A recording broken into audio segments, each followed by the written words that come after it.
It's a gorgeous Saturday afternoon here at MSU Softball Stadium as the Montclair State Redhawks host the Stockton Ospreys to begin their NJAC schedule. Hello, everybody, and welcome to the Redhawk Sports Network.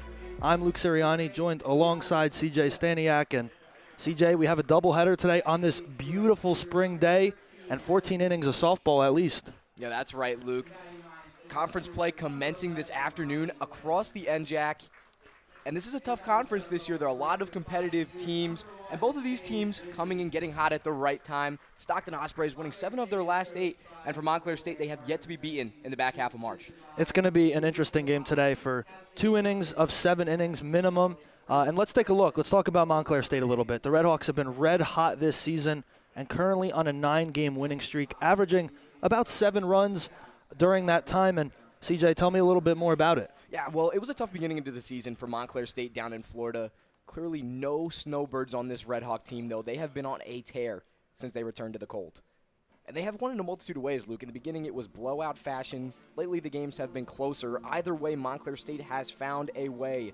Their pitching has been phenomenal. They haven't given up more than 4 runs since they left the Sunshine State. The streak has been phenomenal. If there is one thing that can stop Montclair State, maybe it's the beautiful weather this afternoon. And we're going to take a quick pause here to honor America with the national anthem.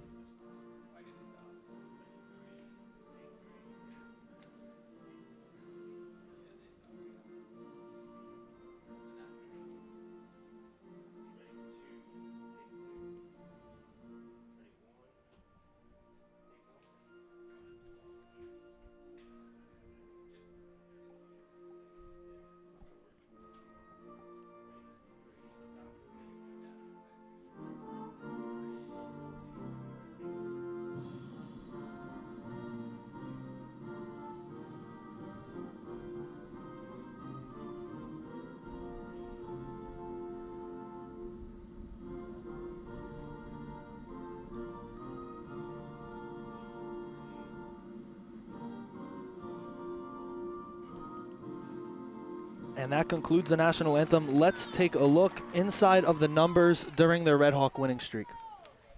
Yeah, Luke, I mean, 8-0 on the homestand ever since the return to campus. As I said, the wins have just come in so many shapes and sizes.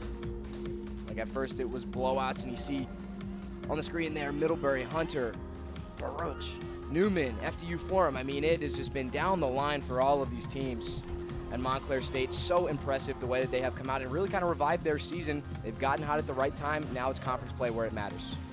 And for the Redhawks, I mean, they have a lot of season left, 22 games remaining on that schedule, and we'll begin their road trip very soon. They have a 4-game home set before they go on the road. And CJ, how important is it to continue this streak going through the next few home games? Yeah, well, so today begins a stretch of 6 games in 4 days for the Redhawks, Luke. And this will be their biggest test, really, since the start of this run. It's of course, unreasonable to expect the streak to last forever, but right now, not many teams with the same type of momentum that the Redhawks have.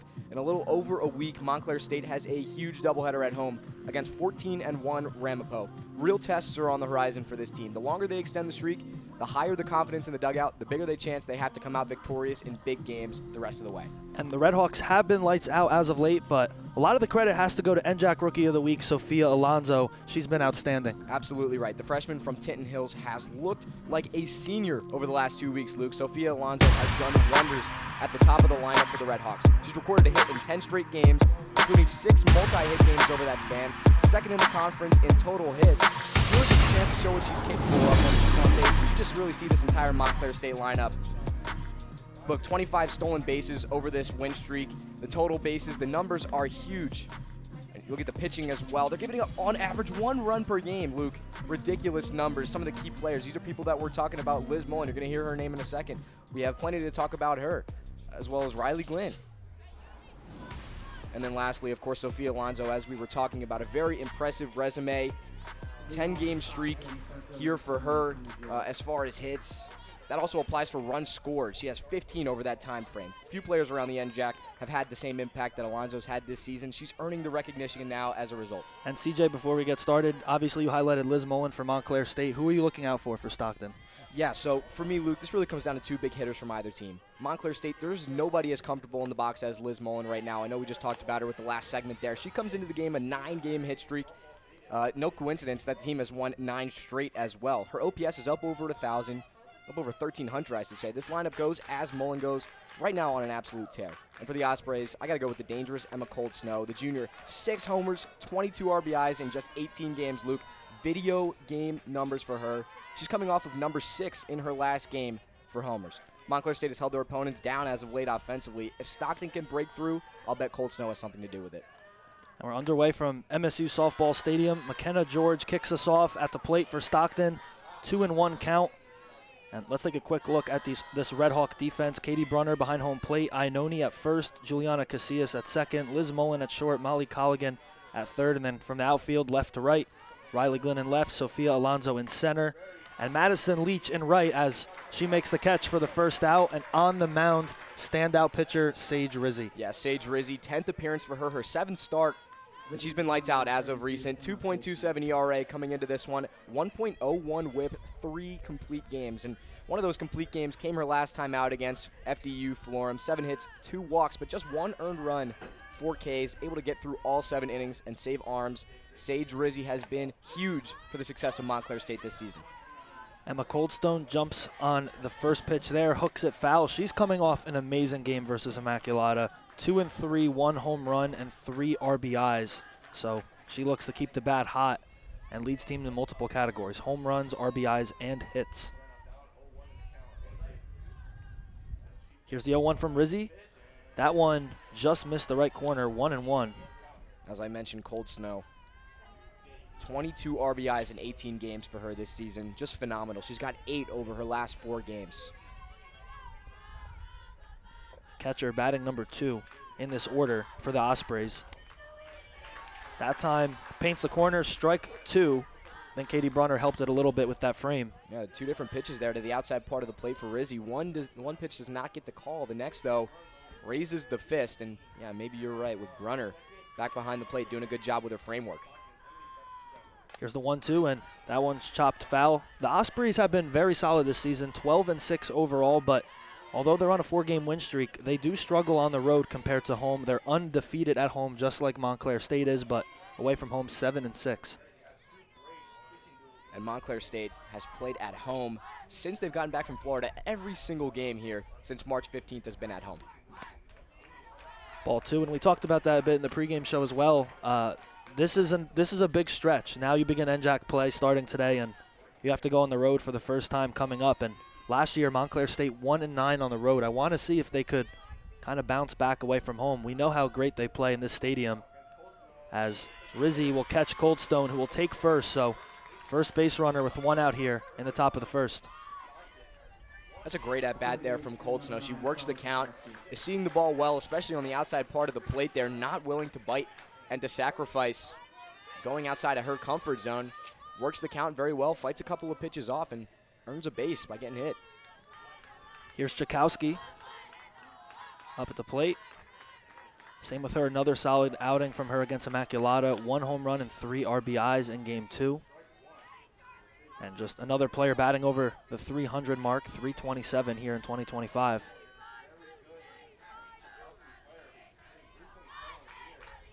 Here's the 0-1 from Rizzi, and that one just missed. It seems like she always targets that right side of the plate.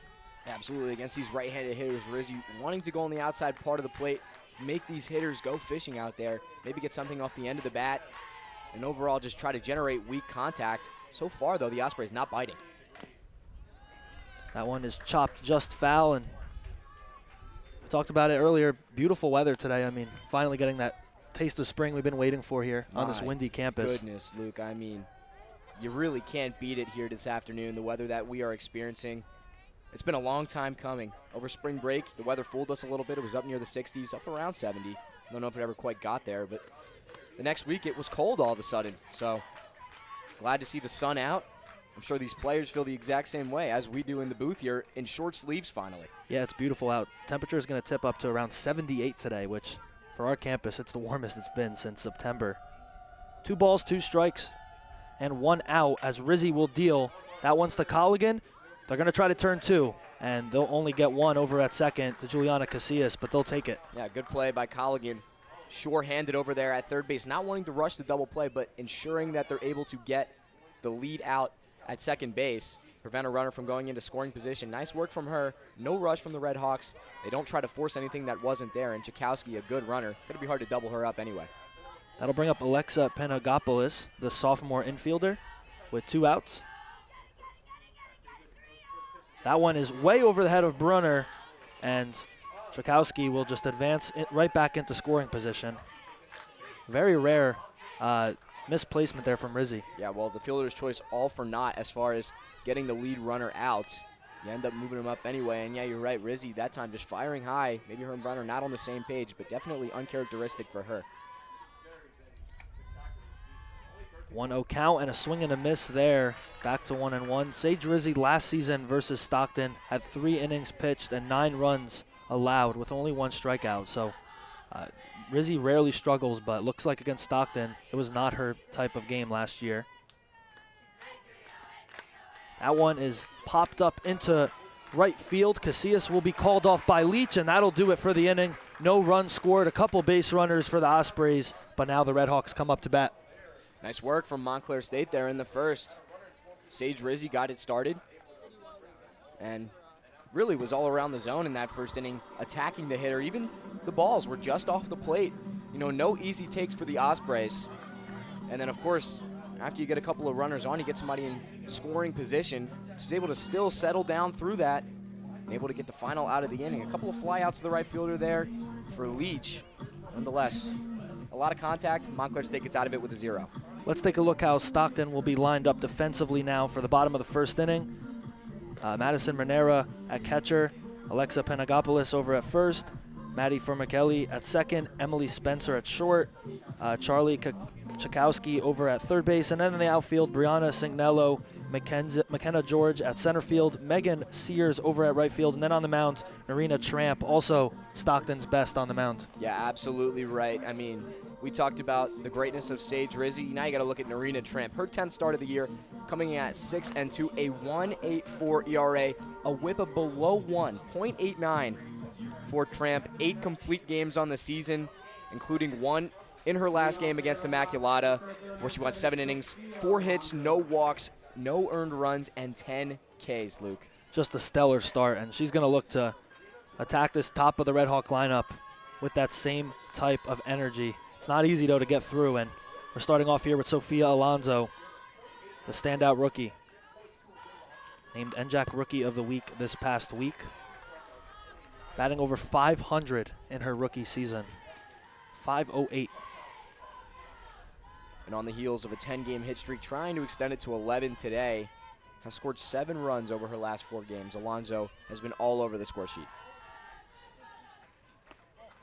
That one missed 1-1. And you see the defensive lineup here a little different from Stockton. They have Chakowski's pinching in from third base, watching out for any type of bunt. Though, as we know, Alonso could attack the outfield really well. And there's the bunt, and just hit foul. But the Ospreys, I think, are in the right position to be ready for it. Yeah, absolutely. Look, you move up the third baseman, and then Alonso tries to drop down a bunt. Clearly, they're prepared for her speed and for the chaos that she can create on the base paths. These two teams met last year for a doubleheader, both games in Galloway, New Jersey at Stockton, as that one's fouled off. Stockton won both games 5-3 and 10-4. So if you're the Red Hawks, you at least want to split that one, but that was Nicole Dengenhart's first season last year. Now she's in her second season and has gotten acquainted with this Red Hawk roster. And by the way, Narina Tramp, 15 strikeouts against Montclair State last year. In 7 innings of work, another complete game for her. 3 hits, 3 runs, 1 of them being earned, but 15 strikeouts. By the way, you have to get 21 outs to win the game. And I mentioned it in the top half of the inning, Sage Rizzi struggled versus Stockton, while you could say Tramp really did an incredible job. And both players will have a chance to give it another go today. That one's going to be high 2-2. A very patient at-bat for Alonso. Yeah, that's a great take there with 2 strikes. And Alonso, with that pitch, not going to be able to do much. Most likely going to be weak contact, so good on her to be able to hold up and see another pitch. Here's the 2-2 from Tramp, and Alonso's going to keep on fighting in that box. Not really much of a break in this batting order if you're facing the Red Hawks. You have Alonso up now, Mullen coming up on deck, Iannone, the powerful Jordan Hester at cleanup, then Brunner, Colligan, Casillas, Leach, Glynn, which from 1 to 9, I mean, in my opinion, just an absolutely dangerous lineup and really no break throughout. Yep, all the way through. And that's just the way the Montclair State has been recently. They've used every inch of that lineup for their success. Count runs full, 3-2. What a tough at-bat from a leadoff hitter right here. This is exactly what you want. See a lot of pitches. See how the pitcher approaches these counts, the type of pitches she's throwing, where she's locating them. Really nice work from Alonzo, whether she gets on or not here. Here's the payoff pitch. Alonzo taps that one to the left and just can't stay within that fair line. Well, a lot of these foul balls have just kind of been off the end of the bat, maybe jam shots, popping up foul. That one was not. Alonzo clearly seeing Tramp well right now. Willing to go the other way with an outside pitch. Just hooks foul. And you take a look at the outfield shift as well. Center fielder McKenna George is really almost in left field. Yeah, look, it is open in dead center. And almost a replay of the last one. Alonzo just keeps this at-bat going. She's not going to go anywhere until she gets one that she likes. And right now, looking like she's in no hurry to do so. Yeah, I would love to have a count on the amount of pitches thrown in this at-bat. This has been pretty much textbook from a leadoff hitter. The 3-2 one more time. And another one foul. I think Alonzo has the side of the field she's set on for this at-bat. Yeah, clearly she's looking to go to the left side. Very comfortable with that opposite field approach. Generating a lot of foul balls right now, but staying alive. That's the important part. I mean, if she can line one through the middle, she's on 3, Luke. I agree. There's a huge gap near that Red Hawks logo. There's no center fielder. And Alonzo hits it right to Sears, who shifted very wisely, and Stockton was ready for that at-bat. Yeah, well, she went toward the middle. Good idea there. Just left it toward right center, where Sears was waiting for it. But still, once again, like I said, a terrific at-bat right there, and especially for a leadoff hitter. To see so many pitches like that, it does a lot. It goes a long way for your teammates, especially in the first at-bat of the game. They just saw a ton of pitches from Tramp. Now Liz Mullen will dig into the box, and she has been red hot as of late. 5 for her last 10, 4 RBIs in those last 10 at-bats, and always finds ways to get on base. We talked about Mullen in the pregame. 9 multi-hit games this season with an OPS of over 1,300, 15 RBIs. Mullen chops that one over. Chakowski to first. It'll be an easy out number 2, which will bring up Iannone. Great rebound from Tramp in this at-bat. It takes a lot of pitches to get Alonzo out, but this time wasting no time. She generates weak contact off of a very talented hitter and able to generate out number 2. Still nobody on. Good work from Tramp that at-bat. Here comes up the talented Iannone, leads the team in RBIs with 16. And I got to give it to Tramp right now. She is working through the top of the order very nicely. Yeah, I mean, she's just dodging barrels right now. Alonzo obviously rips one through the middle in the first at-bat. Finally catches a barrel after 15 pitches. But since then, she really has. It's been all foul balls. Everything's on the handle or off the end. Swing and a miss, strike 2. And Tramp with a little bit of a smile after that pitch. Just 1 out away from getting through this inning. 1, 2, 3. The 0-2. And that one is going to be just chopped foul. CJ, how would you approach this next couple pitches here? Are you going to try something off speed, outside, high? What would you do here? Well, clearly that high pitch there for strike number 2, she blew it by Iannone, who wasn't ready for it. So I'm willing to go up there again, but you got 0-2 in the count. I'm okay with going far off the plate and making her chase right here. The 0-1, 0-2, and you're right. There you go, off the plate. She did not bite, though. No, it's a good take. And slowing it down a little bit, Tramp as well on that pitch. It's a tough one to lay off of. A good waste pitch there, 0-2 if nothing else. 1 ball, 2 strikes, and that'll end the inning. Another strikeout for Tramp. 1, 2, 3, and got through the 3 best hitters very quickly. Wow, Tramp gives up a long leadoff at bat, able to get the out of it, out of it, which was huge. That fly out to the right fielder with Alonzo, but the next 2 hitters, breezy for Tramp. She was working on the inside part of the plate, not afraid to really attack anywhere. positive results coming from it. Marina Tramp dominant in her last outing, dominant last year against Montclair State, and the first inning looking dominant so far. 19 pitches, 1 strikeout for Tramp, and got through 3 hitters who rarely ever do not get on base, as a group especially. Yeah, that's something to brag about there. You get out a 508 hitter, then a 563 hitter, and then a 435 hitter. 1, 2, 3, you set them down. That's making a statement. And it's one thing to not let up a hit. And usually those 3 will find ways to either walk or get on with a bunt, but nothing there from them. And if that could set the tone for Stockton today, they're looking like they could be in good shape if the offense could get going. Top of the second coming up. 0-0 here for our doubleheader. First NJAC game for both of these teams. Lengthy season ahead. Yeah, going to be very crucial this first doubleheader to be able to, kind of find your direction where you're going through the rest of the season, though. I know there's a lot of time left in the year, but I know that the first NJAC doubleheader always circled on these teams' calendars. You have a chance to go out against familiar opponents, familiar coaches, and the teams that you could potentially be seeing in the postseason as well. And this year, as I said, some terrific teams. You got Rowan, who's still undefeated on the season. Ramapo, I mentioned in the pregame, has 1 loss. And Montclair State, Stockton, NJCU, another team, having a very successful beginning to the year. It's going to be hard work to be able to work through this conference. And with 2 good teams going against each other, you always want to have your eye on this game. It all starts today for Stockton, who are not great on the road, and then for Montclair just to continue that home record strong before they go on. As Emily Spencer, I thought she would drop that one in, just went foul. So the count will remain 0-2.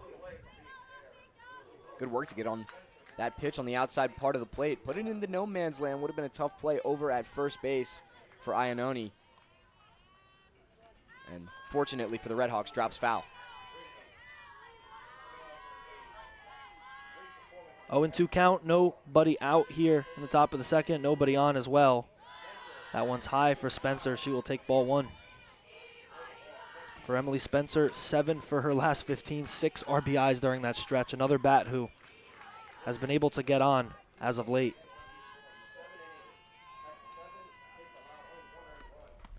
Two and two. Spencer, 6 RBIs over the last 4 games, just continues. You look everywhere down the start of this lineup for Stockton, everybody is hot as of late. All the bats, everybody's above around that 250 batting average. As that one will paint the corner, strike 3 inside for the first strikeout of the day for Sage Rizzi. And that's nice work from Rizzi. Not afraid to go on that inside part of the plate against a good hitter. When you get in there, you make it very tough on the hitter. You kind of take out the power aspect of it unless you're really able to turn on a ball. And then if you let it go, obviously you risk strike 3, and Spencer was halfway back to the dugout by the time the signal was given. That'll bring up Megan Sears, NJAC Player of the Week. 9 multi-hit games so far in the 2025 season campaign. 1 out, nobody on, and the count was 1-0. She'll try to drive that one to left, and it'll again just hit that foul line. So far, a lot of foul balls. A lot of foul balls from both of these teams. And, that's something to watch out for. The second, third times around the order for these teams, clearly making a lot of contact their first times. I have a feeling after 1 at-bat, you might be seeing Rizzi even better.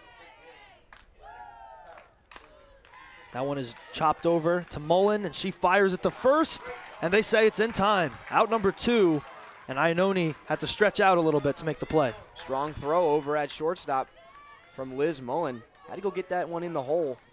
Able to retrieve it, and then throw a dart across the diamond to get the second out of the inning. And overall, just Rizzi able to generate the ground ball, fights through a tough at-bat. And the first 2 hitters of this inning, she's been able to set them down fairly easily. Maggie Formicelli up to the plate, try to show bunt, and another foul ball. But maybe caught Colligan a little too far off that line.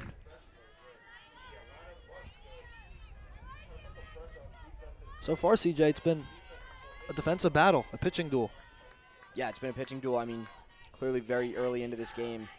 And with only one time for Montclair State to be able to do anything so far. But you're right, both these pitchers have shown up today, and they've looked to get it going early. With a 1-2-3 inning here for Rizzi, I mean, you know, we could be talking about 0-0, 1-1 late in this game. And those are always fun in conference rivalry games. And because of the doubleheader, it will be minimum 7 innings per game, so a little shorter. 14 total innings today, minimum. Here's the 0-2 from Rizzi. That one is driven to right field and right into the glove of Madison Leach. Another easy inning for the Redhawks on defense. Sage Rizzi powering through the middle of the lineup. All right, back and forth we go here, Luke. Both of these teams now generating 1-2-3 innings. And even with Rizzi giving up base runners in the first, she was able to work her way out of it. Clearly Montclair State ready to come to play today. Good work defensively in the last inning as well. The only hiccup maybe on that foul ball, kind of in no man's land. That's tough. That's a tough play for anybody to make there down the right field line. Montclair State, solid defensive effort early on in this one. They're backing up their pitcher. No hits so far. As we're going to go to the bottom of the second inning, Montclair State back up and going to start it off here with their cleanup hitter, Jordan Hester, who is batting .313 but just has a ton of power. 2 home runs on the year, 10 RBIs, and we've seen her crank it deep to center field, and then the game I was on earlier last week to left field, and every time, right off her bat, you know it's out of the park. Yeah, absolutely. Jordan Hester, a force to be reckoned with. So far this season, you mentioned it, the power. Multiple home runs so far on the season at this field, 10 RBIs, 500 slugging. And especially when she's got runners in front of her, very dangerous. Not the case here in the second. But of course, the opportunity to strike at any moment. Maybe the player you want to get the offense going for the Redhawks. As we'll begin the bottom of the second inning. 0-0.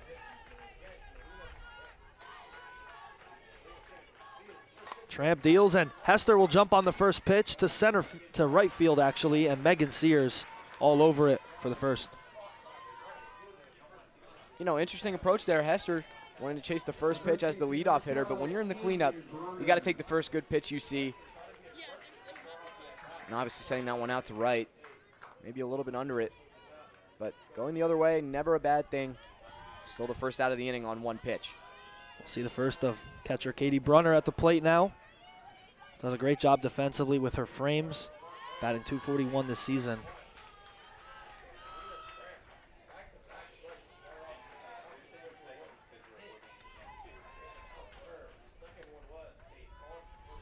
Molly Colligan also on deck.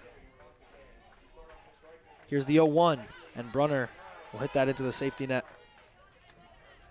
A good thing for the safety net because our cameraman right there may have been at risk.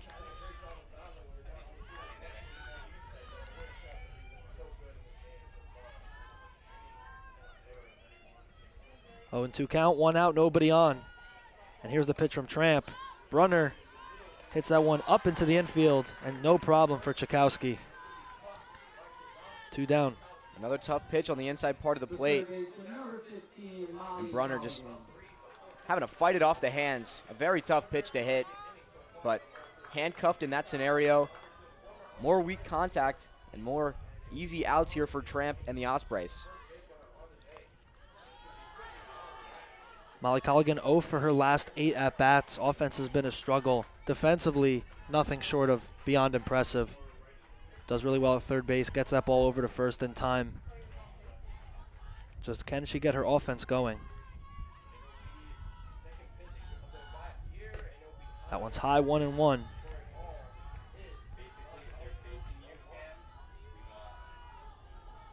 Nice crowd as well. Usually these bleachers are not too packed, but it looks like there's barely any seating available. Well, it's a nice day. Everybody's got to get down to the field.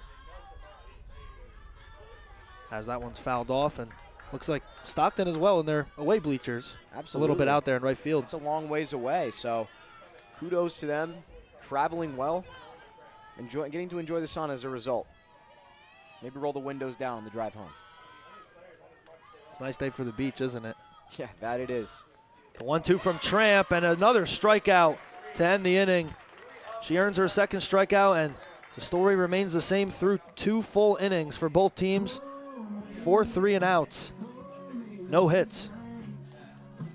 Tram looking dominant once again in the second there. And no contact that was made was off a barrel. Once again, I said it back in the first. She's been able to avoid hard contact pretty much all day. They're going 4, 5, 6 there, and you still have to execute your pitches. That's a solid spot in the lineup there for this Red Hawk team. You generate 2 pop-ups and a strikeout. You take that all day. And you said, I'd be nicer at the beach. Well, instead of playing in the sand, Trent playing in the dirt here these first couple of innings. Very impressive. Amazing pitching duel so far. And for Diamond Sport fans, baseball and softball, I think the average person would say I don't like scoreless games, but I can say for me and you, we love the Diamond Sports, and you could appreciate a nice pitcher's duel. Absolutely. A pitcher's duel, means everything, especially in big games. And these 2 games today are going to be very big games. I like what I'm seeing so far. We're clearly, we're only through 2 innings, but both teams coming out ready to play. A lot of softball left. Nothing so far. And Rizzy going to need another big 3 outs right here to keep the Red Hawks in it. So here's Madison Manera. Had a 1-for-2 game versus Immaculata to snap a 2-game hitless streak. As we begin the top of the 3rd. She shows bunt and pulls back for ball 1.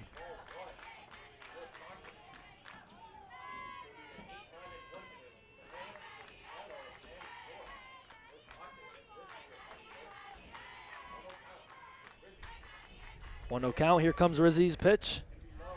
That one's going to miss again for ball 2.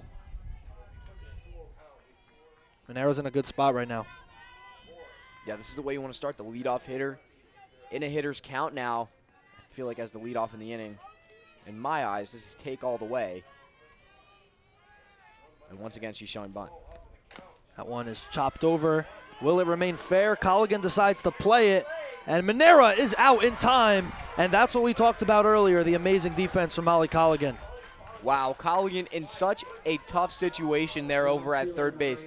That bunt gets down, and I think for a second she thinks it's going to spin foul. It's a tough play with a good runner. That ball stays fair, and she's able to whip it over to first base in time. Terrific arm strength, terrific reaction time, and Colligan gets a big first out. Number 9 hitter now, Signello up. She shows bunt, and that one goes foul. And I agree with what you said before. I think Colligan did try to play it, hoping it would go foul, but I never thought she had a play there because there was a lot of hustle to first base. But well, it feels like with any sort of hesitation on that type of play and with a good runner going down the line, it's over. You don't have a shot with only 60 feet to work with. One out with Signello at the plate and swings on that one, 0-2.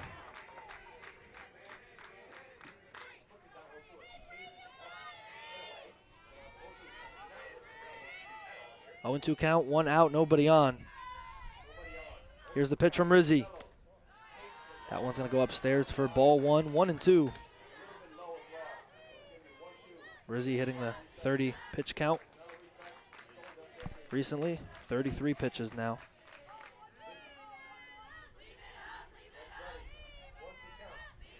The 1-2 and another strikeout. Strikeout number 2 for Sage Rizzy. And both pitchers now showing off. Big second out there, going just to the outside part of the plate there with 2 strikes.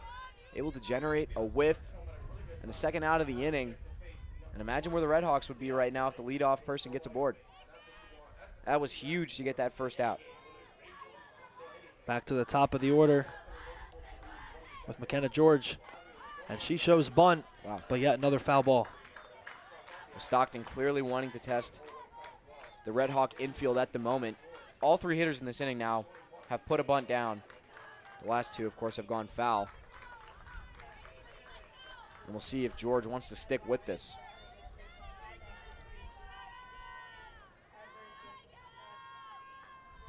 Here's the pitch from Rizzy, and 1-1 now. Yeah, 2 outs, nobody on. I wonder, will George try to bunt, or is she going to try to get an extra base hit? I think with 2 outs here, on one hand, you can extend it if you get a bunt down and maybe move on to your second and third hitters. Try to get home that way. There it is. George will lay down the bunt, and easy play for Rizzi to end the inning. 3 up, 3 down again. And so far, nobody's able to get a hit.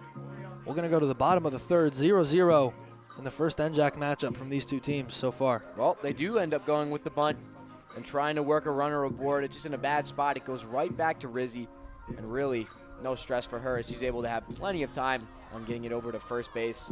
Another solid inning of work for her. That time, the Ospreys, I feel like, trying to throw something a little bit different at her, giving her different looks and just giving this Montclair State team different looks with the different bunts. Colligan made a nice play. Rizzi did the rest of the work. Both teams came to play today on defense. Two strong batting offenses, but so far no hits. We talked about Coach DeGenhart of Montclair State. For Stockton Ospreys, Maverick Herring leading the squad, and her 10th season here as an Ospreys head coach, and has a ton of coaching experience. Coach at the Camden Catholic High School before college coaching, and then spent 1 year as a volunteer coach at Rowan before joining Stockton, and Rowan being her alma mater. That's where she played in college. A multi-sport athlete, softball and women's lacrosse, and clearly knows the game very well. Yep, and well acquainted with South Jersey, and willing to help out pretty much all over down there. You gotta love to see it as a South Jersey native. Juliana Casillas will swing at the first one. Another player who hasn't been able to get the bat to go as of late. 0 for her last 5 plate appearances.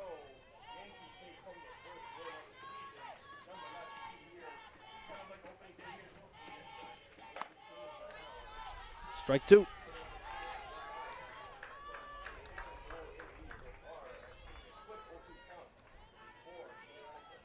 Casillas looking for her first hit since March 20th. There's the 0-2 and off the netting once again.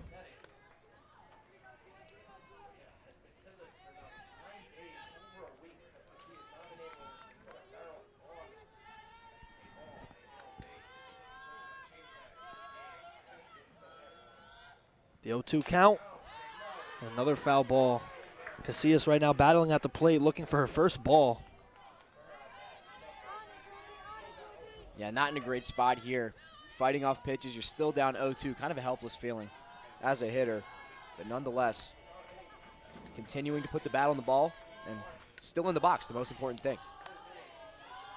That time earning her first ball, 1-2. Tramp tried to give her something way outside the strike zone, and she did not bite. It's the 1-2 from Tramp, and now it's going to even out, 2-2. She's battling back. Yeah, you can hear some of the fans in the dugout as well, loving this at-bat so far from Casillas. This is a great fight, and now back at 2-2. 2-2 from Tramp, and popped up behind home plate. An easy catch there from Manera for the first out. I got to give it to Juliana Casillas, though. She put up a fight. Solid at bat from her. And like I said, very tough when you go down 0-2 as a hitter and the pitcher continues to attack. All you can really do is fight off pitches and try to stay alive. Saw a lot of good pitches in that at bat, and that one just not able to escape foul territory. Stays in. A nice play as well from Manera to be able to turn around, flip the mask, and secure it. Madison Leach at the plate now, the number 9 hitter, playing in right field today. There's one out, nobody on. And you see Chakowski ready for a bunt over at third base. Swing and a miss, first strike 2. Big hole between first and second base at the moment.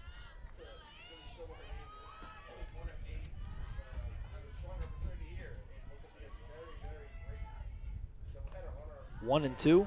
Good eye from Leach.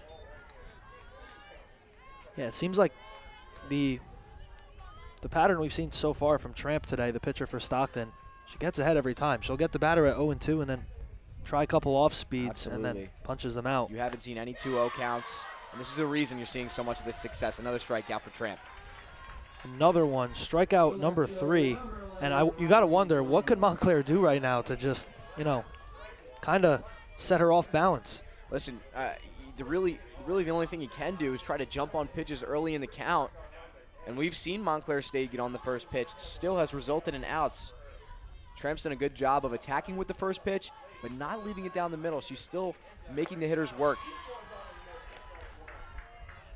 Riley Glynn up at the plate. And my apologies, Madison Leach, number 8, Glynn, number 9. 3 for her last 9 at-bats. Another player who loves to lay down a bunt and try to beat out the throw. Swing and a miss, just strike after strike right now for Tramp. That's really how you could describe it.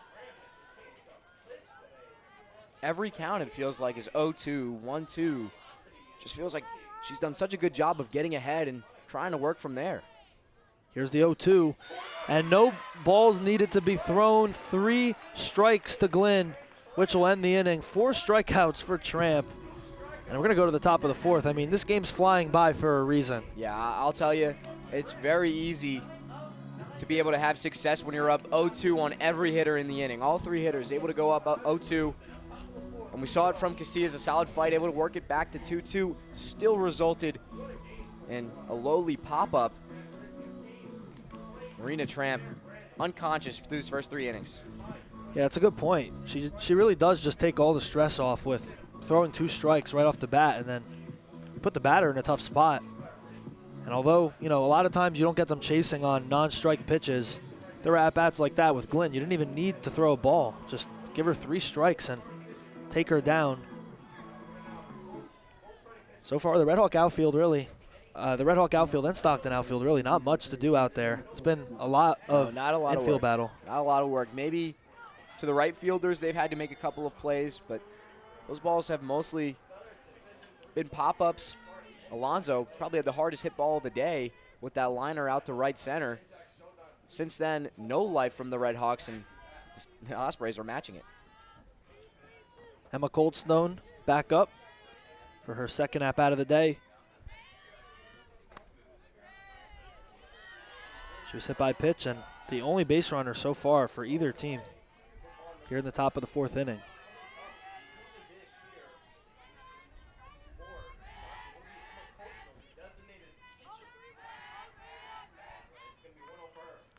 Here's the 1-0 from Rizzi. 2-0. Coldstone in a good spot now.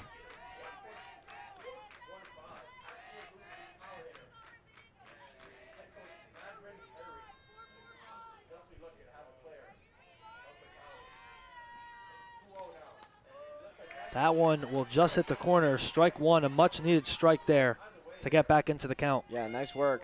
Rizzi able to go to the outside part of the plate. 2-0. A lot of times a pitcher can make a mistake in that situation, leave one over the plate, and it can potentially lead to damage. Good work from her. She paints the corner. Here's the 2-1. Coldstone will try to drop that one into the outfield, and Juliana Casillas is there to make the catch. An over-the-shoulder catch for out number 1, and not an easy one to track down. Another ball kind of hit into the Bermuda Triangle out there in right center, and Casillas able to range back. Very acrobatic work from her. Off balance, kind of backpedaling there. Didn't really open up, but nice work on the recovery from her. You see, and just kind of gets turned around. Not sure which way to turn with that ball directly behind her. Nonetheless, flipping the hips and making the play. Impressive work. Thought we were going to have the first hit of the day for either team, and Juliana Casillas was not ready to allow that just yet. I thought it was going to fall right between Alonso, Leach, and Casillas, but amazing catch to track it down in the sun. 1-1 count on Chakowski.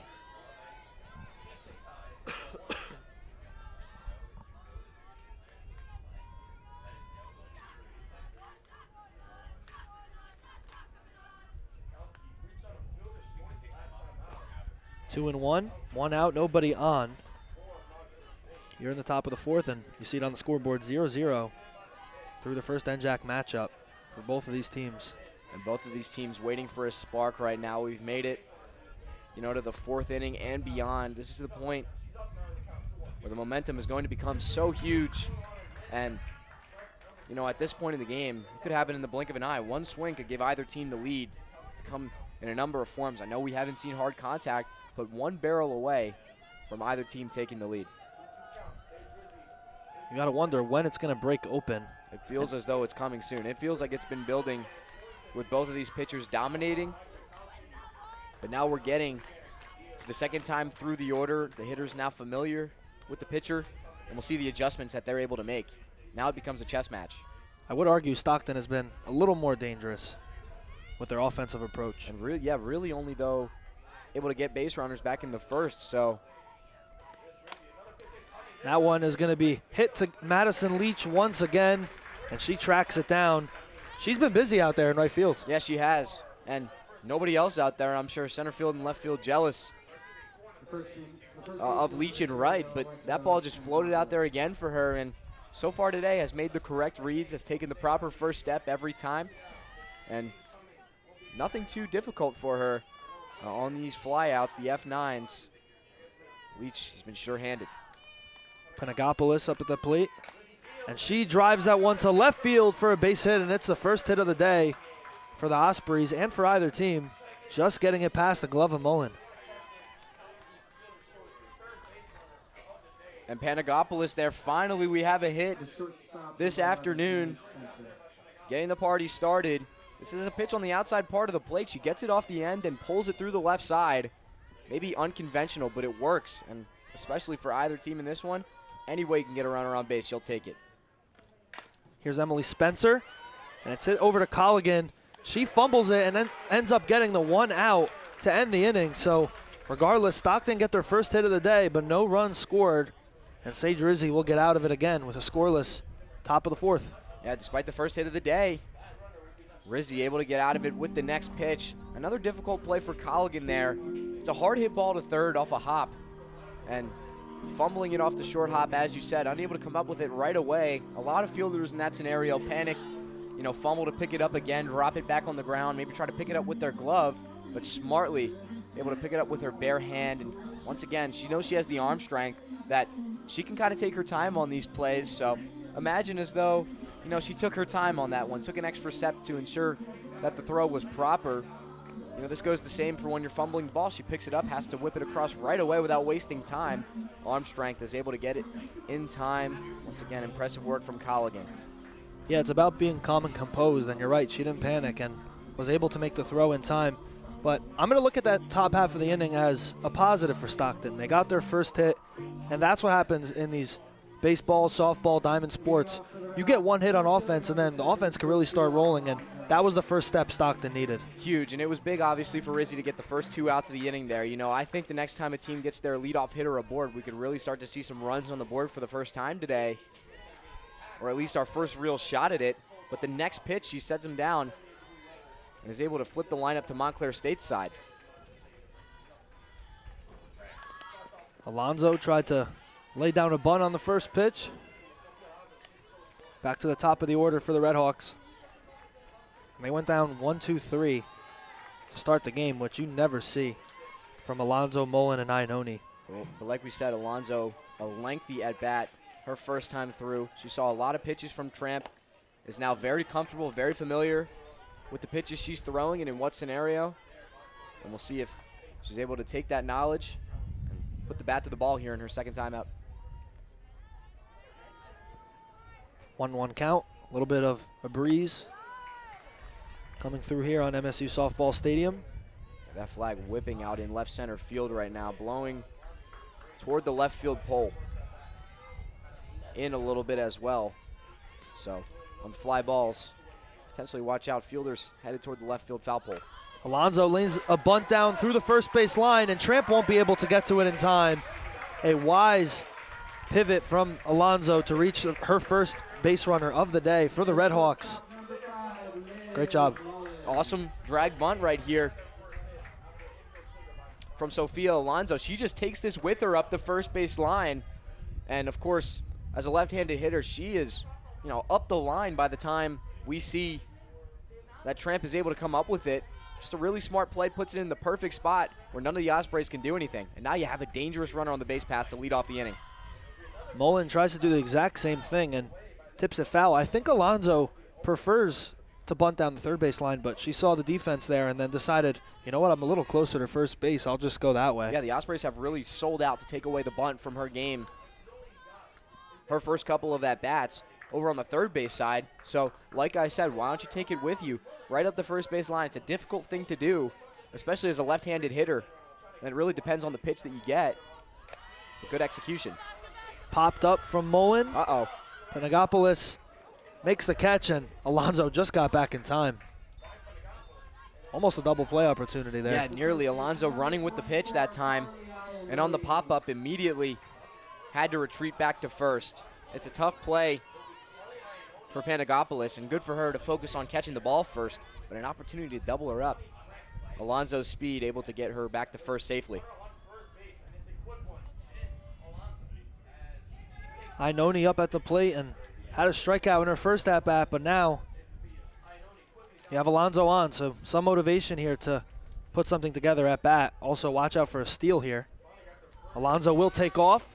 The throw is safe, not in time. Emily Spencer couldn't get the tag off according to the umpire. Alonso gets a good jump with the pitch, but a good throw may have gotten her. This ball just a little bit high. If it's on the right side of the bag and down toward the bag, that tag probably beats Alonso. I would argue that the throw beat her, but a low slide, able to get under it.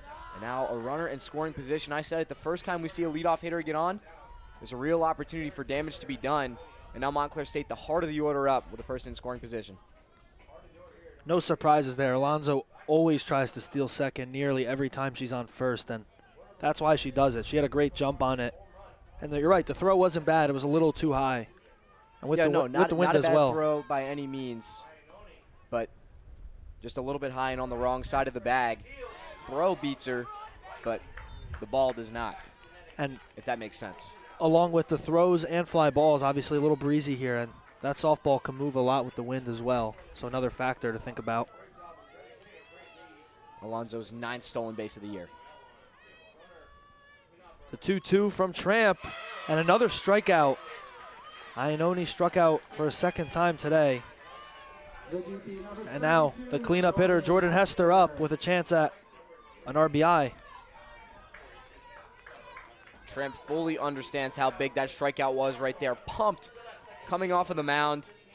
And as she was able to get the 3-hitter. Of course, going to be difficult here with Hester here in the 4-hole, but massive to get those 2 outs with the 2 and 3 hitters, and very talented ones at that.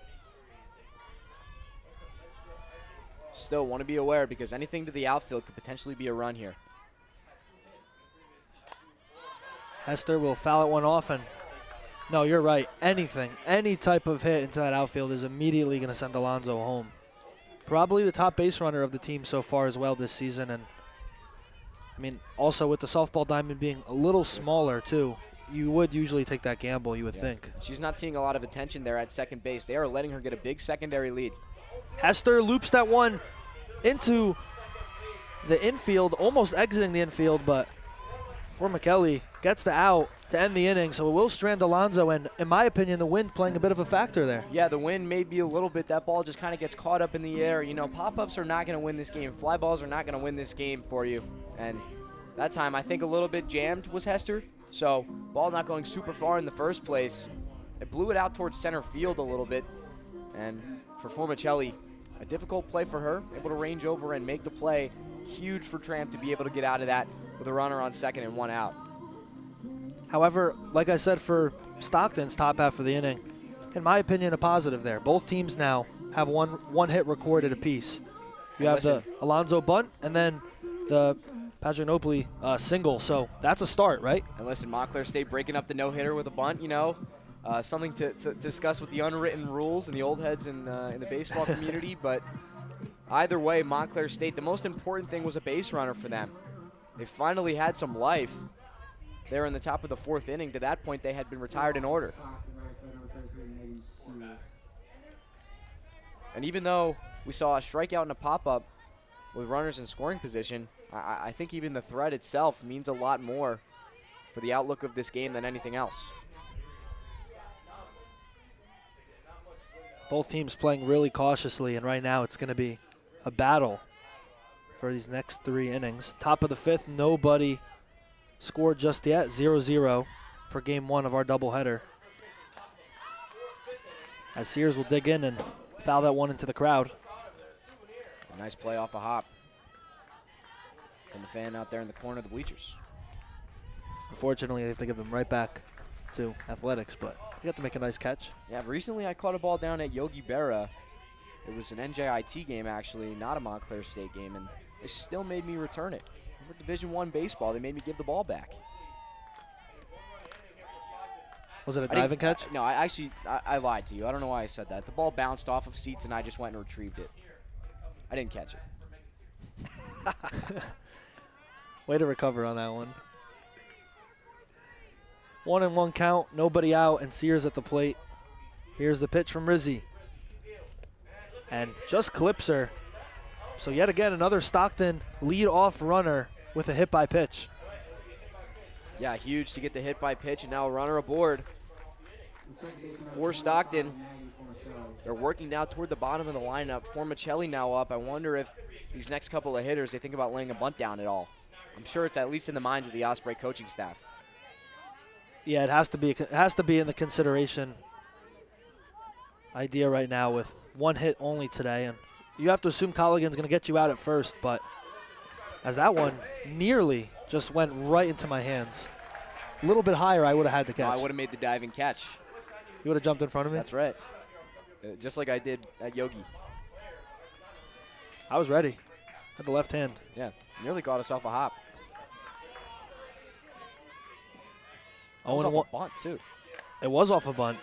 There's the bunt that we were expecting, and Colligan makes the acrobatic play for the first out, but the sacrifice is successful. Megan Sears will advance into second. Nice play from Colligan, but mission accomplished for Formicelli and for the Ospreys. Just an overall very solid opportunity now for them. With a runner in scoring position, one out. We just saw Montclair State in this position, unable to capitalize, and now it's going to be the Ospreys, and I believe they'll have a pinch hitter. Already going with a pinch hitter. In game number 1, it'll be Reagan Mendick, the junior from Newark, Delaware, batting .419 this season. And in a big moment here, trying to get that first run. I think you anticipate not a lot of runs being scored in game 1. Yeah, clearly this is going to be a low-scoring game, and they're wanting to go to their bench the first opportunity that they have to put runs on the board. Played one of the games in the doubleheader against Immaculata, went 1 for 3 with 2 RBIs. So, used to having to come through when her name is called, and although that not being all of the time, and as a catcher, you play a lot of doubleheaders, you're probably not going to catch both games, probably not going to be in the lineup for both games, but clearly the Ospreys trusting her bat in this scenario. Mendick gets a hold of that one and just hits it into the street. Yeah, Mendick nearly hit that ball behind her. I think it might have clipped her if she let it go. Ball on the inside part of the plate. Nice job to turn on it. Now got to straighten it out about 180 degrees. So one out. Sears in scoring position over at second, and an 0-2 count on Mendick. Rizzi goes off the plate for ball 1. You had to try something there to get her out. I love that as a 2-strike pitch. It's still a very difficult one to lay off of, and she hits the mitt of Brunner on that. Probably could have seen the fist raised. I think it's a little off the plate. I agree with the call. That one chopped over to Mullen, and she's going to go to first base for out number 2, and Sears will move one more base over to third. Great read from Sears over at second base. And, you know, kind of a general rule of thumb, if that ball's at you or behind you, you're taking off for the next base when you're on second and nobody's behind you. If that ball's, you know, to the right of you and potentially in the way of you running, you might get thrown out at third base. You want to hang up. But Sears makes a great read, does not hesitate, and Mullen really has no opportunity to go to third and to get the lead out. Now that go-ahead run and the first run of the day potentially 90 feet away. It was very wise base running from Sears. Knowing where that ball was, not just running, and obviously if it hit her, she would be out. And that ball was a little ahead of her as well, so has to make a tough read on that play. The one thing you really can't do is hesitate, because then you're getting hung up either way. I think it'll just be a mound visit here for Montclair State, talking some strategy and how to get out of the inning. Obviously a big at-bat here. 0-0 still, but we do have a runner on third. And you're right, going back to that last play, Sears really really hustled to third. You're right, because Mullen would have looked that way if she didn't sprint to third. But now no sacrifice opportunity with 2 outs, so you're going to need an actual hit to drive in the first run. You are, and with Stockton, just 1 hit on the day for them. The second one would be quite opportune at a quite opportune time if it's able to come right here. Big at bat. It's going to be Elizabeth Martin pinch hitting. A lot of players on the Stockton team that are hitting well and all ready and loose to come into the game at any time. Already 2 pinch hitters for the Ospreys. Martin, just her 9th at bat of the year, but she has capitalized on her opportunities, hitting .625.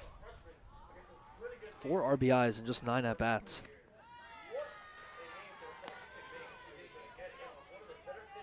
Chance at 5. The freshman from Cedar Creek down in South Jersey. Big pitch coming up here, 2-0 count. Will Martin swing? And a big pitch there, strike 1, 2-1. Yeah, big to get back in the count there. You're at this bottom part of the lineup right now. You need to take advantage of that. The last thing you want is just to flip up top for McKenna George. Need 1 more strike here to get back into the count and even it out. Little high. And even with, without giving up a hit here, obviously you have 2 open bases at first and second, but you want to attack the 9-hole while you can. Down 3-1 in the count now. A walk could be very detrimental. You're putting a very talented hitter to the plate. And not to say that Martin hasn't come through this year. She has. But an established hitter waits on deck. McKenna George is on deck. Here's the 3-1, and Martin fouls it off. It was going to be a strike. And I like the confidence from Rizzy there to attack the strike zone. Yeah, big pitch. Obviously 3-1. I think Martin knows that pitch is coming near the strike zone, and Rizzy pretty much has to put it over the plate. She executes her pitch well and generates a foul ball. That's a win for Montclair State. Big payoff pitch coming.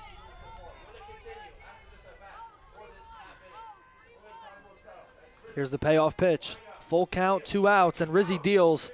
That one's going to go to Colligan, and it'll be an easy play to end the inning. Yet another stranded runner for Stockton, and no runs scored as we go to the bottom of the 5th. A big-time battle back at bat for Sage Rizzy there. Down 3-1 in the count. She gets the foul ball to get it to full. And then on the next pitch, able to generate that ground out. Listen, ball's kind of hard hit, but if there's a ball on the ground, especially to the left side, one of Mullen or Colligan is able to come up with it. And that time, Colligan, we talked about, is so sure-handed over there at third base.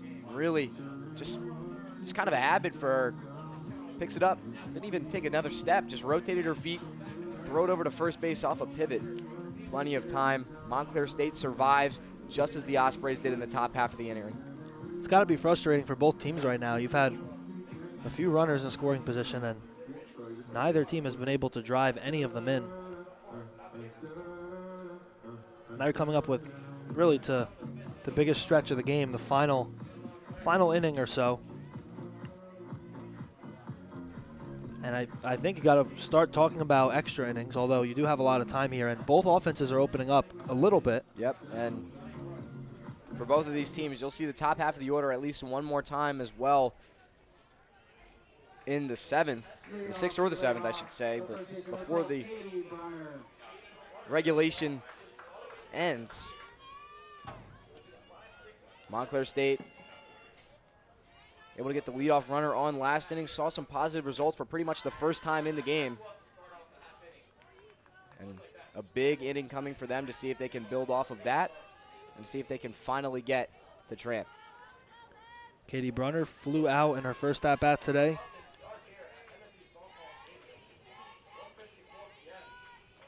Brunner lays down a bunt to the glove of Tramp, and she goes to first.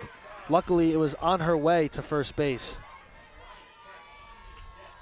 Yeah, nice work from Tramp. Able to learn from last inning when she gets beat on a ball up the first base line. This time, able to spring off the mound in a very timely manner. I know this ball's not as far up the first base line and maybe bunted a little bit harder as well. So not as great as a bunt, but still a nice play, and Tramp had to execute in order to get the leadoff hitter out. She's able to do so. Colligan tried to jump on the first pitch and missed it.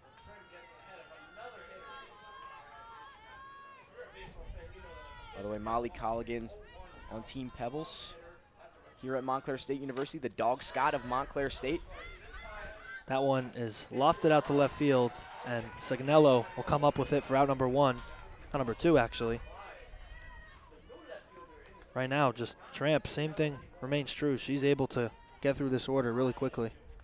Yeah, Tramp has been no different with her mission here in the bottom half of the 5th inning. Montclair State, we'll see what they do if they're going to their bench in this situation. That is yet to be seen. Yeah, I believe they're going to go with Dylan Bowles now, the pinch hitter. Yeah, Dylan Bowles has been almost looks like the main pinch hitter whenever Coach DeGenhart wants to make a change. She seems like one of the more consistent names off of it, and then usually for game 2 you'll see her in the starting lineup. So we'll see if that continues today for Bowles. 351 on the season with 8 RBIs. Strike 1. She'll head for Casillas in this scenario, which, interesting decision. Casillas, nice at bat last time. Fought her way back from 0-2. Able to see a lot of pitches, worked the count back to 2-2 before popping out. However, Montclair State kind of dead right now at this part in the order. They haven't seen a lot of production. And Coach wanting to make the move. We'll see how it pans out for Bowles. She finds herself in a tough spot, though. 0-2 as Bowles hits that one to left field. In foul territory, Signello again on the catch, and that'll end the inning. No hits for the Redhawks in the bottom half. Well, they go with Bowles, and they see finally a ball hit to the outfield where the outfielder's not ranging in, so maybe some positives there, but overall, Tramp, the mission doesn't change. Good job from her, back on the inner half again against these right-handed hitters. She's had so much success, and she forces a routine fly out to end the inning.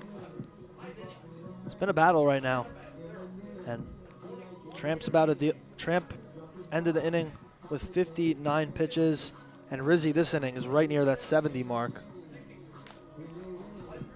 Right now, I think you got to keep both starters in for the remainder because you might even have extra innings on the horizon. You got to start thinking about that. I would think at least through 7 here. Both of these pitchers are going into this game.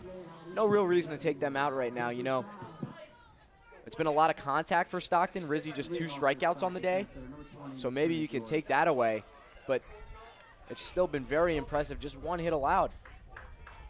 You know, and she's had some hiccups with maybe her command at times. She's hit a couple of hitters, a wild pitch or 2, but overall, very strong performance from Rizzi, and of course, a no-brainer to keep Tramp in as well. Going to begin the top of the 6th inning, 0-0. Very rare for a softball game to be scoreless this late.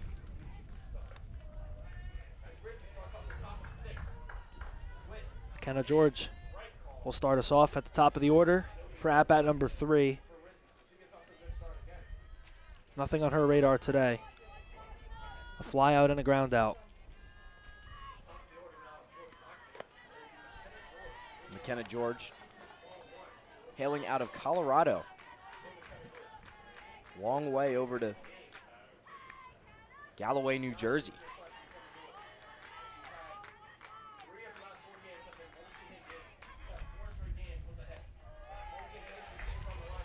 One and 2. Strike 2 there dealt from Rizzi. You ever been out to Colorado, Luke? Can't say I have. How about you? I have not. Heard it's great. 1-2 from Rizzi. And that one is flown out to center field and actually died down a bit. I thought it was going to be a routine play for Sophia Alonso, but it falls. Yeah, ball gets down somehow in this situation. And for pretty much the whole day, it feels like every time we've seen a ball go in the air, we come to the foregone conclusion that it's going to be an out. But this time dropping in front of Alonso and Stockton now for the 2nd consecutive inning The leadoff hitter is aboard, this time via hit. And once again, Sage Rizzi has work to do.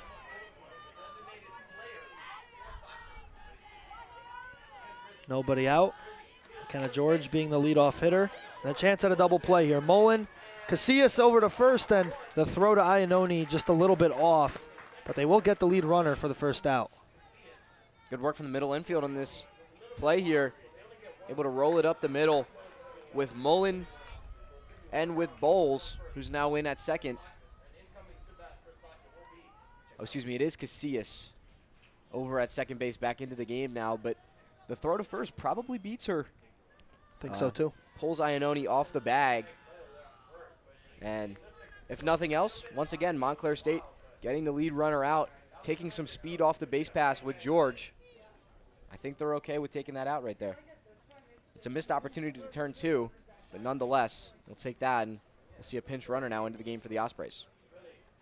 Yeah, it'll be number 19, Sienna Smith, taking over at first base.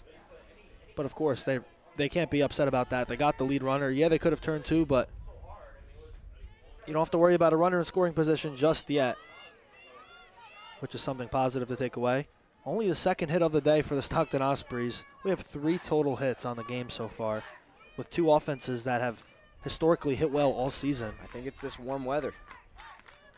I think it's the warm weather. We said it. Montclair State, some struggles in Florida. I'm sure they enjoyed their time, got a nice tan, but it's something about 50 degrees and windy, you know? Just can't beat it. Had some fun at Disney World, too, in that little trip. Where's Parks? I don't know. I just saw their softball page post some photos. I think they hit Magic Kingdom. Magic Kingdom. You got to go to Magic Kingdom. Have to. Hollywood Studios, that was my top Hollywood favorite. Studios, Epcot, my personal favorite. Epcot's great. I like going through the different countries, you know. I did go recently to the Guardians of the Galaxy ride. It broke down in front of me at the end of the line. Waited probably about an hour and a half to ride it. Then I went to Mission to Space, got to the front of the line, and it broke on me again. So you know what I did? I left the park. It was bad luck. Have you done Test Track? I did do Test Track a very long time ago. It's actually closed now, and they're building, I believe, something new in its place. But yeah, it is closed now. Test Track was fun. It was just not worth the wait. The 3-hour, you know, didn't have the fast pass. Wasn't very enjoyable. I was gonna say. Yeah. You need the fast pass. 2-2 count on Tchaikovsky. I had no say in that in 2016 as a 12-year-old.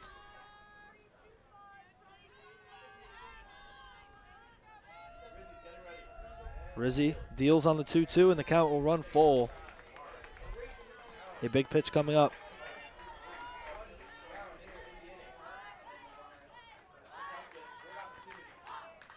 How would you approach this pitch right here for your Rizzi, CJ? Yeah, listen, you know, the 3-hitter, I think you kind of got to attack as you've done all day. You don't want to stray away, and you definitely don't want to put her on with a walk. Make her work for this. That one is going to be fouled off. I like going to the outside part. She's had a lot of success today, and Tchaikovsky, you know, that doesn't really look like a pitch that she's able to do much damage with based on that swing. It's just kind of off the end, pops it foul. I'd like to see her go back to the outside edge.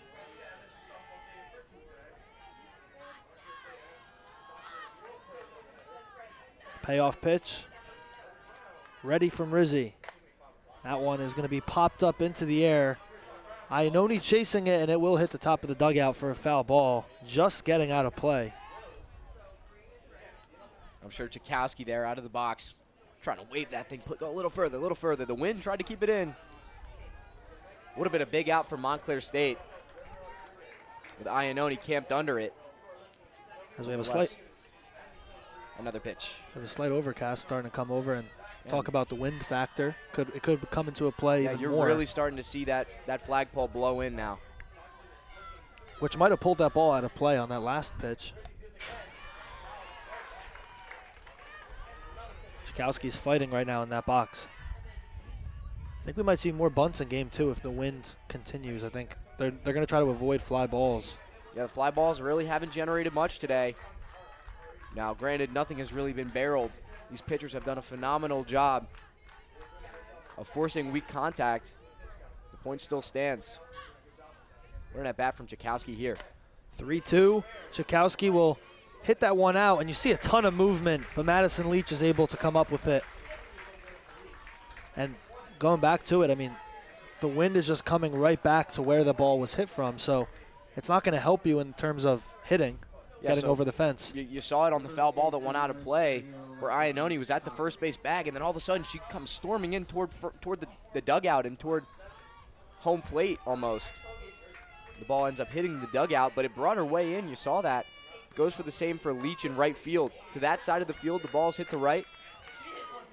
And Panagopoulos drills that one, and it just hits the warning track off the wall. And the lead runner will score for the first run of the game. Wow, and we just talked about the wind, but I think that was the only thing keeping it from being an absolute bomb. Panagopoulos hammers this baseball. We've said it all day long, Montclair State and Sage Rizzi have done a good job of avoiding contact. Well, this ball is barreled all the way out to left.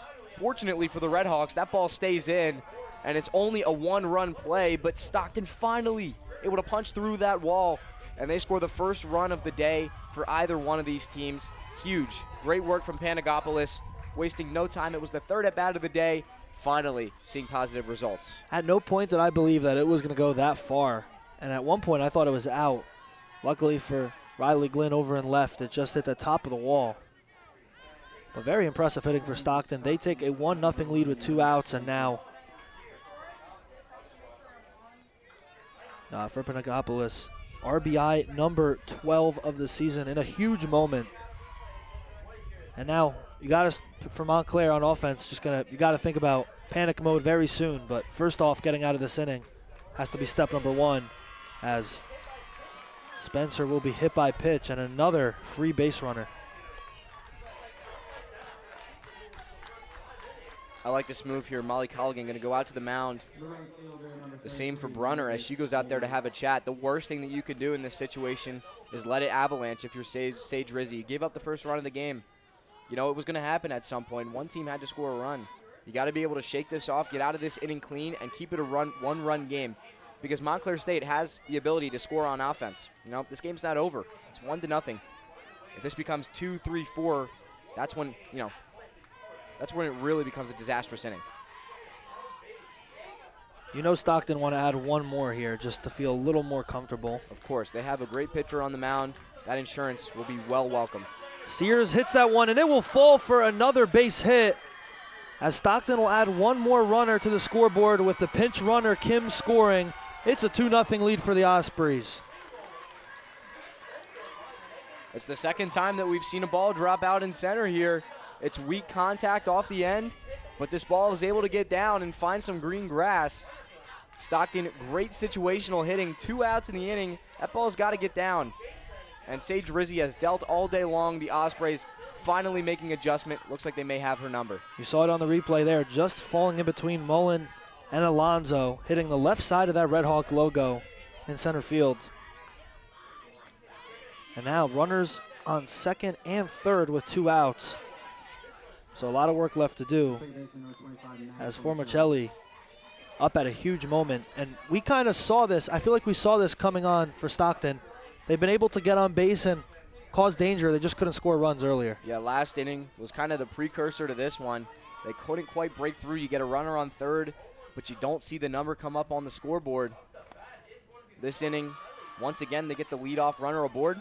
This time able to execute terrific situational softball and really just passing the baton. You know, that ball on that last RBI, it just kind of slapped out to center field, but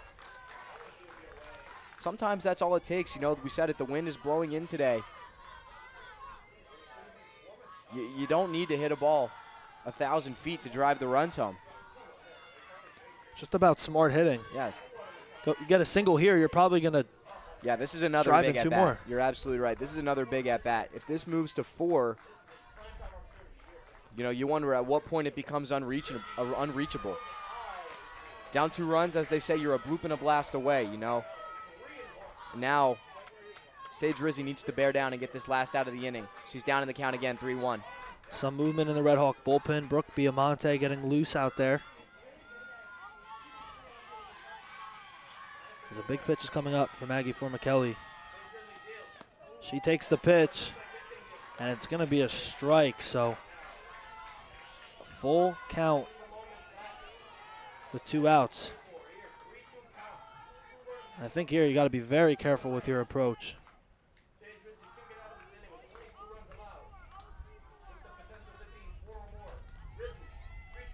Here's the pitch from Rizzi, and it's going to be ball 4. Oh, they got her hot up. And it's going to catch him up in a rundown, and no throw from Brunner to Colligan, which will make the base runner safe. Very fortunate from Emily Spencer to be able to get back in time. Yeah. I mean, the Ospreys just handed Montclair State the end of the inning right there, and they didn't take it. Spencer gets caught up. I think just the lead a little too big. A little too, dialed in on the pitch. Kind of loses track of where she is, but Brunner doesn't throw it. I think a lot of coaches will tell you to run her back, and throw the ball at the last moment. She just doesn't let it go at all. I'm okay with the rundown in that situation. Rizzi beeline to home plate. She would have been there to back that play up had there been a rundown. Manera tries to jump on the first pitch, and it's going to go foul.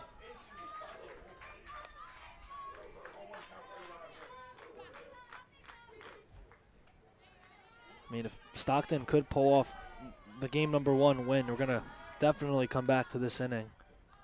And they could do a lot more damage right now. You have the bags loaded.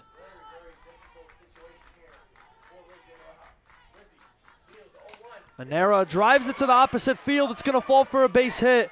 And they're going to send 2 runners home, and a third's going to come home. Here's the throw, not in time. It's going to be a 3-run RBI, and you got to think the game just blew open for the Ospreys. Well, this has been brewing pretty much for the last 2 innings. A lot of this inning as well. Montclair State has made mistakes that they did not make through the first 5 innings. It's a great piece of hitting in this situation. To be able to put the ball out to right field, you drive 2 runs home, but then you make the mistake with Leach and right, lets it get behind her. They clear the bases on a routine single to right field. Montclair State has fallen apart here in the 5th, and the Stockton Ospreys have taken advantage.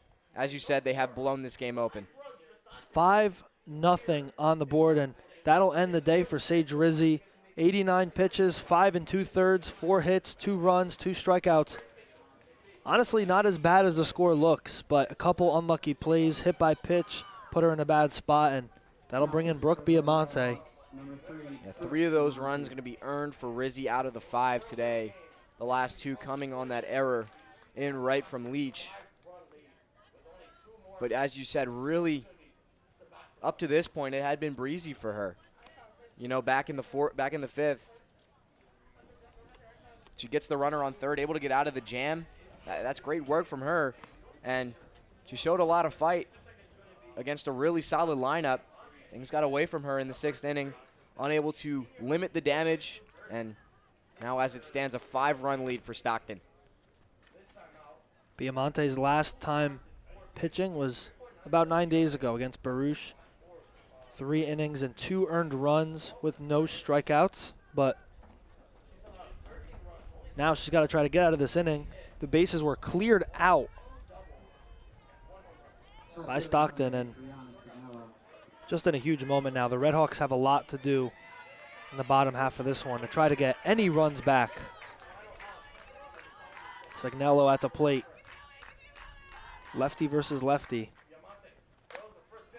That one is hit to left field over the head of Riley Glynn and just off her glove. She got a good jump on it to try to track it down. One thing you're not expecting when you're a left fielder against a slap hitter is a ball to go over your head to the opposite field.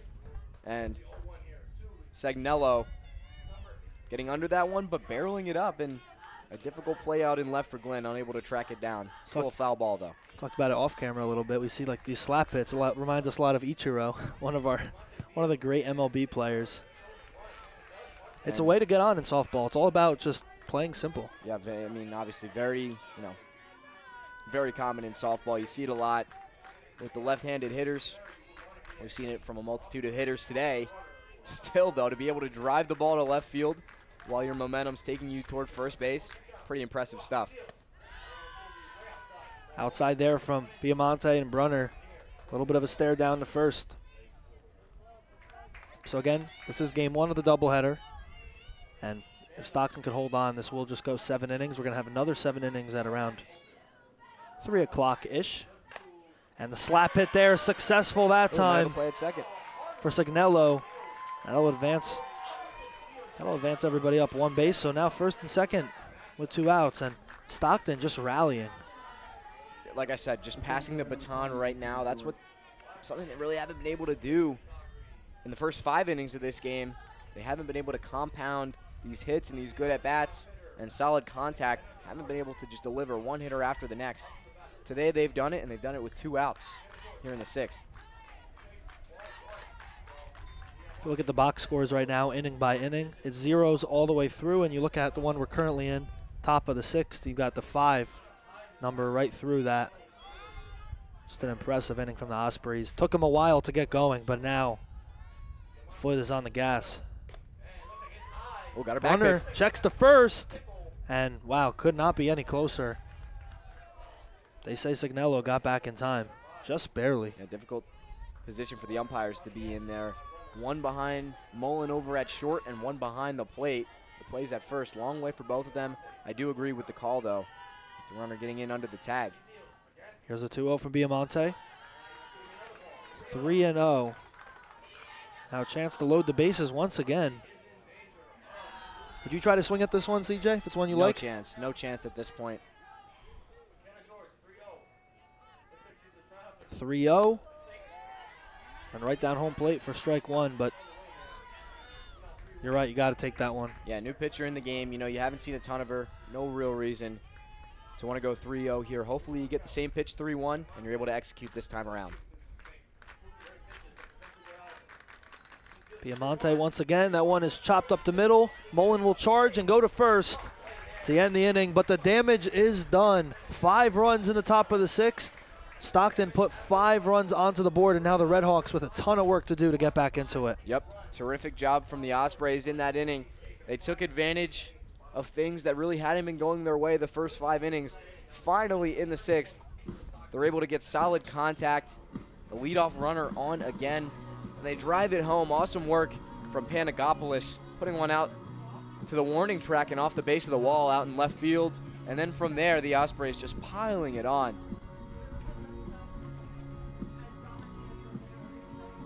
5-0, pretty much out of nowhere. 6 total hits now for the Ospreys. When they started that inning, each team had 1 apiece. Redhawks still with 1 hit, and Sophia Alonso the only one to record it today. Going to start the inning with Juliana Casillas.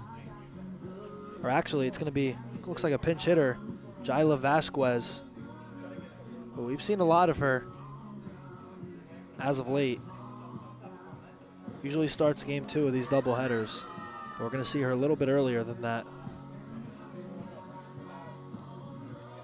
One thing that, you know, something to keep an eye on or to monitor here in this inning, Marina Tramp has not thrown a pitch in a long time in this game. That was a long top half of the 6th for the Ospreys, and Tramp's been in a rhythm pretty much all day. She's had, you know, she goes out, gets her work done, and sits down for 5 innings, for 5 minutes, and when then Brizzy, used to them going kind of 1, 2, 3, not putting anybody on, but now she's had a little bit of an extended break on the bench, and we'll see if she's still as sharp here on the other side of that break. So Vasquez will dig in for her first time today. 391 on the season with 9 hits and 23 at-bats. 5 RBIs to her name. Anything now to get this Redhawk team to start the inning off on the right foot. Tramp remains on the mound. Swing and a miss, strike 1.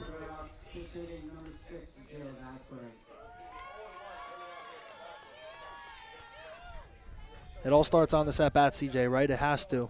Very big at-bat right here, the leadoff hitter for Montclair State. I don't know about showing bunt in that situation, but able to pull back and take a look at ball 1. Nonetheless, leadoff hitter, very crucial in this scenario. Montclair State, this is going to be a lot of, you know, a ball to the warning track or a ball in the gap is not going to solve this 5-0 deficit. It needs to be a lot of passing the baton, a lot of singles, and overall just working from one teammate to the next. You've got 2 different at-bats to do it now. Bottom half of the 6th and the 7th, you'd like to get at least 2 on the board right here.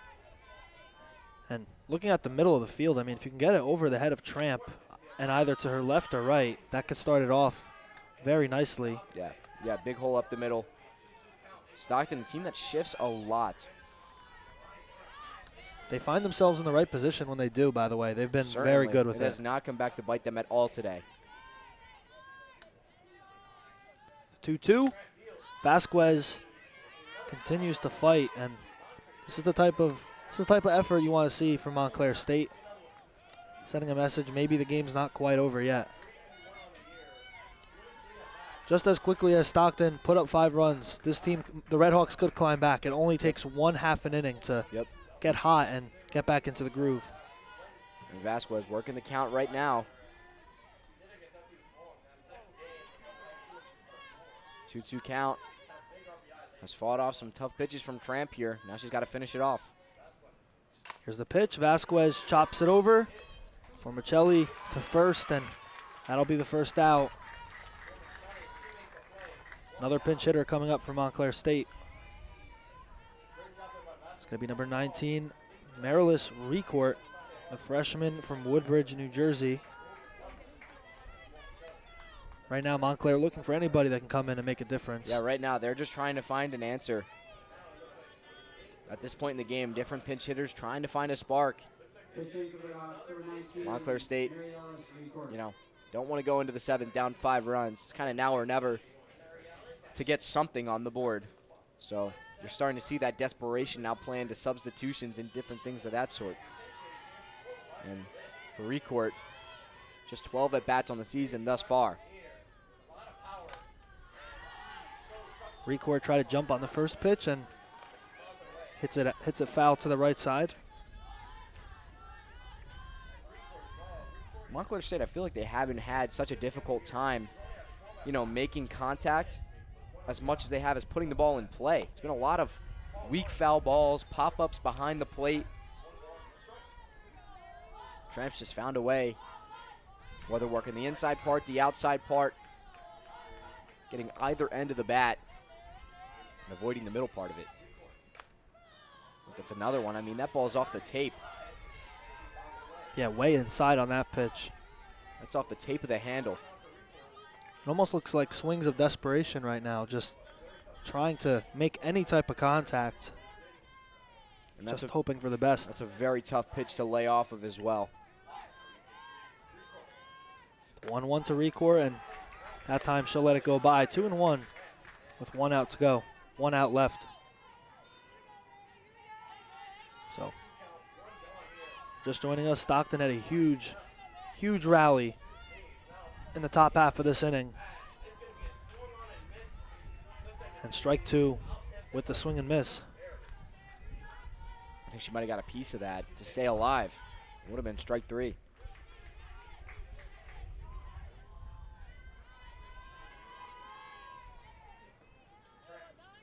Tramp will deal again. Now it'll run full. She prepares for pitch number 70 on the day.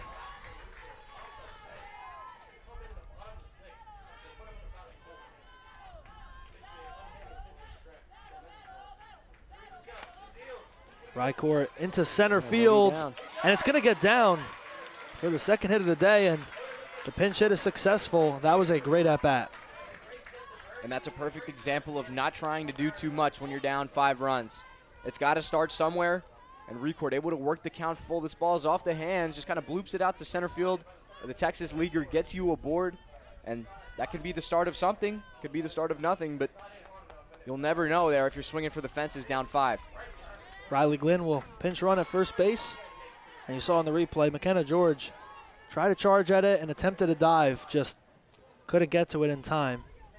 But that is one that is a hit you could let up at this point. You've worked hard enough on offense to be able to let one drop, but now can have some trouble with Sophia Alonso at the plate.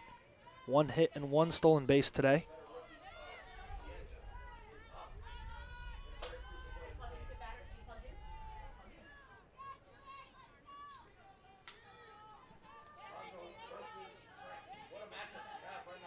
Righty versus lefty on Alonso. And a swing and a miss on pitch number 1.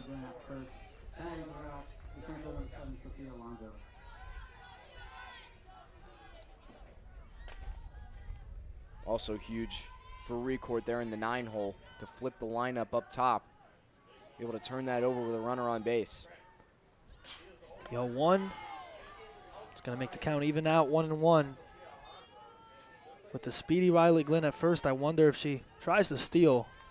But I think they might just have faith in Alonso here. Yeah, no point to take the extra bag at this point in the game. It's not going to do much for you. You don't only need 1 run. You trust the top of your lineup to do their job.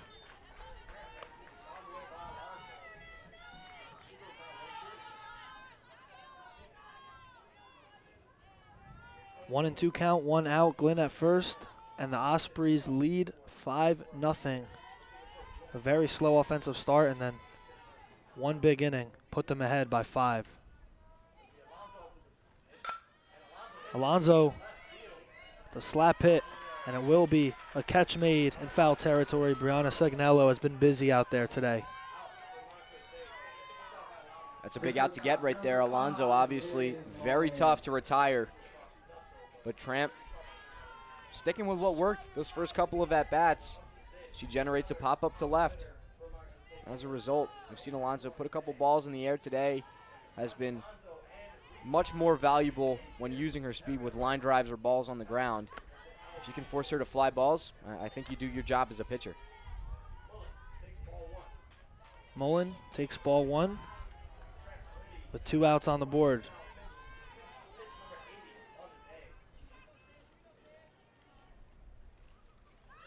Mullen with 1 hit today, dribbles that one foul. Luckily for Montclair, they do have game 2. If they can't get the win in game 1, you would like to split to start the NJAC conference and not fall 0-2 on the day. Absolutely. Don't want to get swept on the doubleheader to begin conference play. And, you know, you're still in this game here, but they do have a chance to rebound and set the record straight should things remain as they are.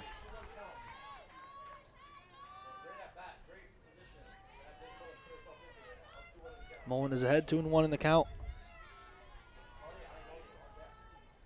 You're with the top of the order now, so you got to wonder just if the offense can get going. Mullen pops it up, and it'll be a catch to end the inning. Panagopoulos. So no runs scored in the bottom of the 6th, and now Stockton will have one more chance to hit before going on defense to the top of the 7th. And that's the best way to shut your opponent down. After a big inning, you need to go out there and get your pitcher to set down a 1-2-3, and in that case, slash 1-2-3 to end the inning there. Huge for Stockton and also for Tramp. You really don't let Montclair State garner any momentum. You know, after you give up 5 runs, they get back to the dugout, and I'm sure they're thinking, well, you know, let's get our response here. Let's be able to show them that we're still in this game and that we belong in this game. A 1-2-3 inning kind of quiets that for the rest of the game going forward. And with Montclair State only having 1 more at bat in this game, not being able to get a run right there, pretty big. Huge. They have to hope all goes well right now on defense, and then they're only going to have 3 more outs to try to tie it up or take the lead. And it's going to be difficult. But game 2, you're going to try to come out here and make a statement right back. Stockton has done their fair share so far. 6 hits to Montclair's 2. It's been a very good defensive game as well. No errors from either team. However, Stockton has stranded 4 runners. So it could be a whole lot worse if you want to look at it that way. In that regard, you're right. And another thing to consider, both teams, no runs, 1 hit through 5 innings. Really, for Montclair State, it's just 1 bad inning. The blow-up happened. And if they're able to kind of control what they can, and Biamonte able to handle her business on the pitching side of things, can't really ask for much more than that here in the top half of the 7th. No, not at all. You just want some positive momentum going into game number 2. Even if you get out of the inning really fast here and then grab 1 or 2 runs. Listen, you never know what can happen in this game. I mean, it is far from over. We saw the Ospreys put up a 5 spot in the 6th. Who says that the Redhawks can't do the same? But, you know, we were kind of making a big deal out of it when it was 1-0. You don't want to give up any more runs in this situation. And then 2-0. You don't want to give up any more runs. the insurance at this point in the hands of the Ospreys. They got to feel pretty good about their spot in this game. Colligan blocked that ground ball with her glove and made it look so easy to go to first base for out number 1. Just an elite defender out there over a third. Another terrific play from Colligan over at third. It's a tough liner from Goldsnow. And Colligan just trapping it to the ground with her glove, able to come up with it and make yet another sure-handed play. Good work.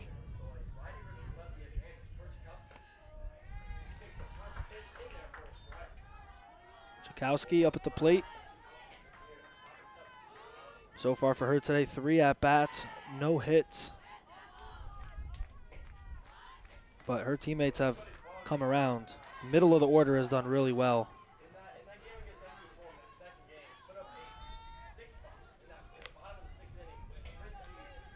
We already saw a ton of pinch hitters and pitch runners from Stockton. Curious to see what kind of lineup they roll out for game 2. Maybe giving some starters a break. Not sure what it was. Definitely don't want to burn your team out through a doubleheader. I'm sure at this point the players used to playing them. They do have another one on Tuesday against TCNJ, but I guess the difference in terms of schedules between these two teams is that Stockton had a doubleheader on Thursday against Immaculata. The Redhawks haven't played since Tuesday. So maybe wanting to, kind of balance these games out a little bit more. On the Redhawks side, you got another one tomorrow, and then another one after that on Tuesday. So lots of softball coming up. You want to try to pace this well. At least tomorrow you've got a break from the NJAC matchups already, especially if today doesn't go well for the second game. But you're right, no breaks. We mentioned in our pregame show, Redhawks have 22 games left on the season. A lot of softball to go, to say the least. And, even after this, obviously a difficult matchup for the Ospreys. Strike 3 there from Biamonte. Big strikeout. So now 2 away. 1 more out before the Redhawks get one last shot on offense. Yeah, but like I was saying, Montclair State tomorrow a doubleheader against St. Elizabeth. And then they do play Rutgers Newark and then Rutgers Camden after that. Both of those teams a little bit of a struggle in the non-conference section of their schedules, so I believe that they hope they can get right regardless of how today goes. Colligan again over to first base, and that'll end the top of the 7th inning. The Redhawks have one final shot to tie it up or add any type of runs to the board before we will take a break for game number 2. And like I said before, I think right now all you could ask for is they put up something on the board. Go into game 2 with some positive momentum. Yep, definitely. And a 5-run game, it really isn't out of the imagination. And I'm sure Montclair State this year, they've had explosive innings. And this time around, it's going to start with 3, 4, 5 for them. So certainly some damage can be had. You're right, though. You don't want to really go out here with a 0. It's not a great way to set the tone headed into game 2. They'd love to get on the board here. But if you're going to get 1, why not get 5? We've seen crazier things in softball and baseball. Anything could happen here. Carly Ainoni will start it off here. And right off this first at-bat, you need something, some type of spark from your number 3 hitter. 2 strikeouts on the day for her.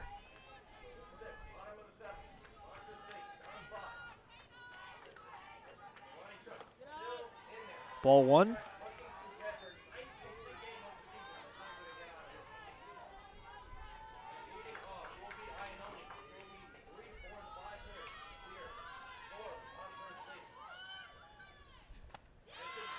Swing and a miss there for strike 1.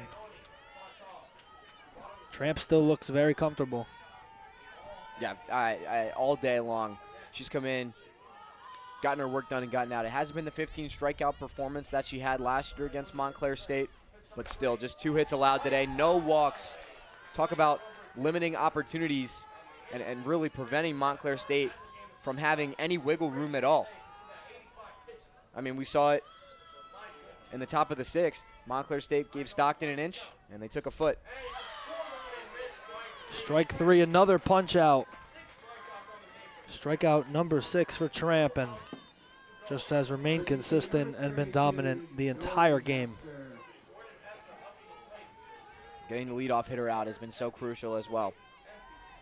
Even in the couple of innings where she's allowed the leadoff hitter aboard, has been able to bounce back nicely, but that doesn't always hold up. We saw it for Rizzy. A leadoff hit by pitch created that 5-run inning,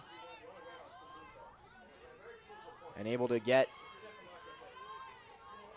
the leadoff hitter out. It just goes such a long way. You get Iannone out right there, and even with a talented hitter in Hester behind her, keep people off the base paths.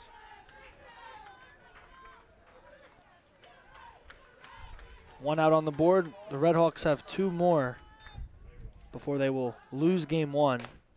Hester tried to swing for the fences on that one, I think, and missed it for strike 1. It's a good 2-0 pitch. Elevates it in the zone. I'm sure Hester 2-0 is seeing red there with a fastball, but Hester will foul it off. Same thing with that pitch.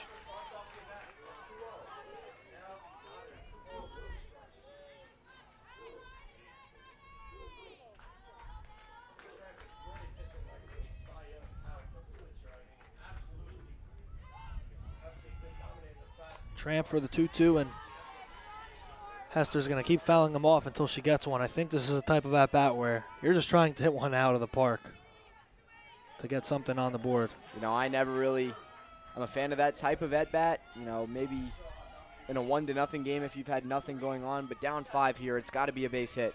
Any way does the job. That time. Really doesn't matter. You reach on an error, you walk, you get hit by a pitch. You can hit the ball 2 feet and be safe.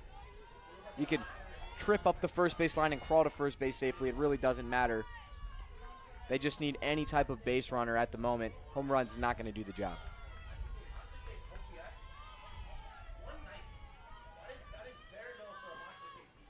Hester chopped it up the middle. Spencer gets it and flips it over to first. The Red Hawks down now to their final out of the game. Katie Brunner with a chance to either end it or continue the game for at least one more at-bat.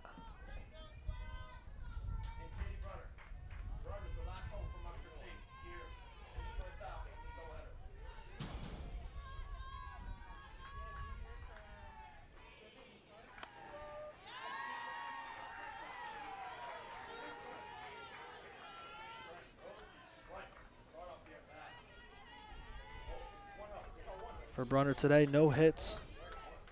Has not been on base either. Just flyouts and groundouts. As she swung on and missed that one. 1-1.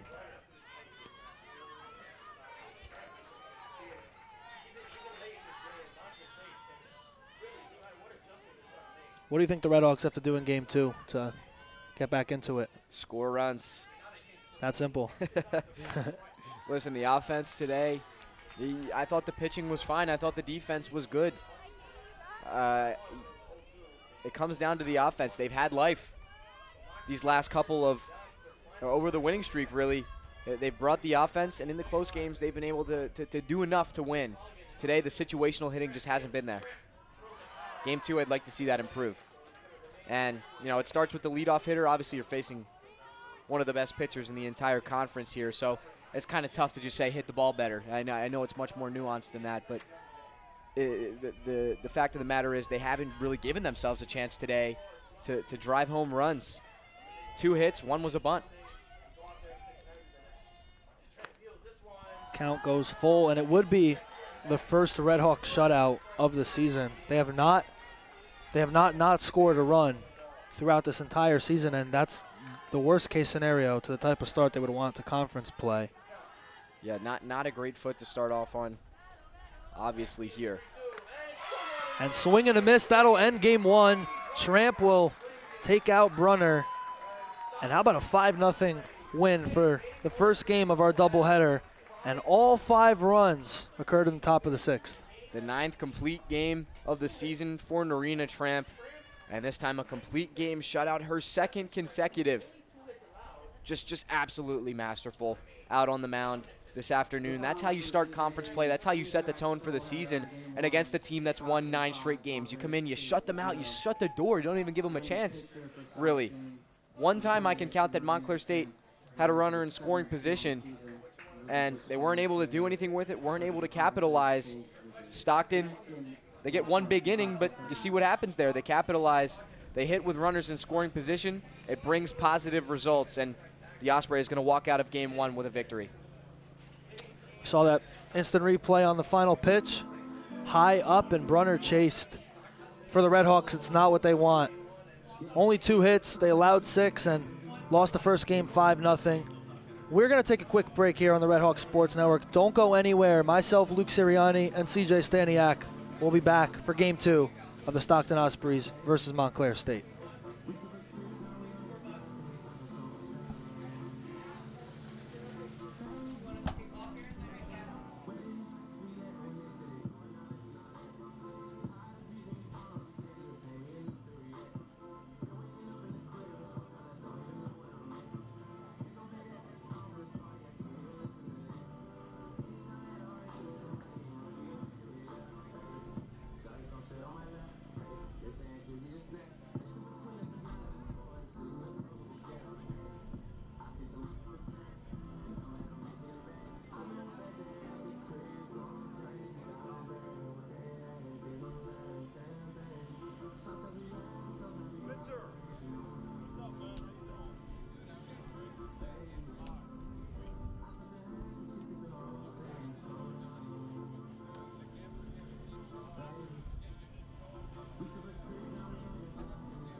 These boys are my sons like Phoenix. My city and state never ever seen this. Jimmy Neutron, I'm a young boy genius. On a futon, I'ma give it that.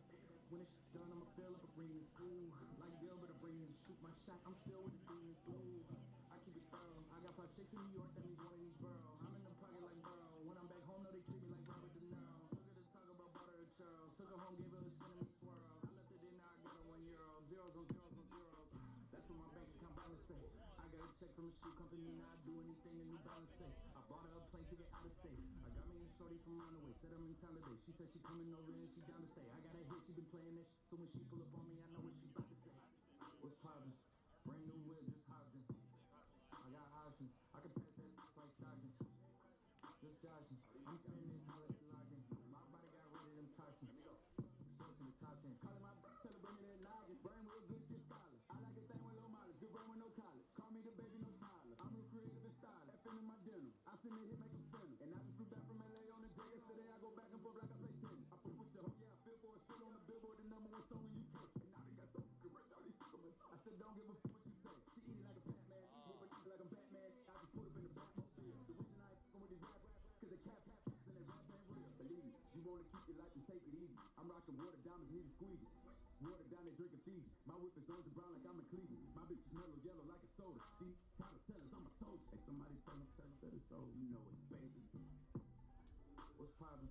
Brand new whip, just hopped in. I got options. I can pass that shit like Stockton. Scattered, I caught her. I'm out here with somebody's daughter. She calling me daddy. I'm somebody's father. I gotta go diss it. When I go kiss it, I put my lips on it like somebody bought it. A diamond, a glacier, the caught in the wallet. She put up to fuck me, but nobody caught it. She told me that she wasn't feeling my music. I put it. She told me it's nobody harder, and I'm with a G-ski. I need that shit for the free ski. We are not buying no pussy. You sell it on P Street. It's so much work on my celly. I had to go tell all my bitches email it to reach me. All of my DM or follow your DM. She play with the Krosky. We used to fuck on the low ski. She used to lie in my bed and go lie to your face and say I'm just a broski. You knows me. You ain't believe that you wanted to toast me. I had it steady as long as a ruler in case you was cooling and wanna approach me. Dropped the Bentayga, came back in the color and she wanna fuck again. I wanna tell her, get stuck in so deep that she coughing for lung again. 5-star, just they on the run again, running in diamonds, they illuminating the way that I come again. I just put so many pennies on the watch and I'll never got spell again. Look, what's poppin'? Brand new whip, just hopped in. I got options, I can pass that shit like Stockton. Just joshing, I'm spending this holiday locked in. My body got rid of them toxins. Sports in the top 10. What's bracket? Brand new whip, new mansion. Brand new Tiffany dancing. Same old new Magnum. Same old new Magic. Same old throne, new dragons. Same old strong, new actions. I go past that bitch like magic. Yeah, I'm capping, I'm lit, I'm active. Yeah, like 5 and it like Paxton. Yeah, I'm drowning this milk like Applejack. I sell it, then put tax on that. Let's slam that slap and slap. More bumpers, roll that black on black. Yeah, 9 calling the 10-1. Yeah, numbers don't lie, it's the aftermath. Yeah, what's poppin'? Brand new phone, just dropped it. I got options. I bust down a couple apple white. Hello. I put the ball in the end zone, put it back in the friend zone. Ooh, I'ma bust all in the skin tone. I been messed up as skin jump. Ooh, don't care feeling like she go. I like I'm blind like me though. Although I'm dying called Leon. I was still slide like Neo. Keep all around my pre-roll. New Orleans, I'm Creole. She said, babe, does that hurt when I though? I just better not be your T-home. What's poppin'? Brand new whip, just hopped in. I got options, I can pass that shit like Stockton. Just joshing, I'm spending this holiday locked in. My body got rid of them toxins. Sports in the top 10.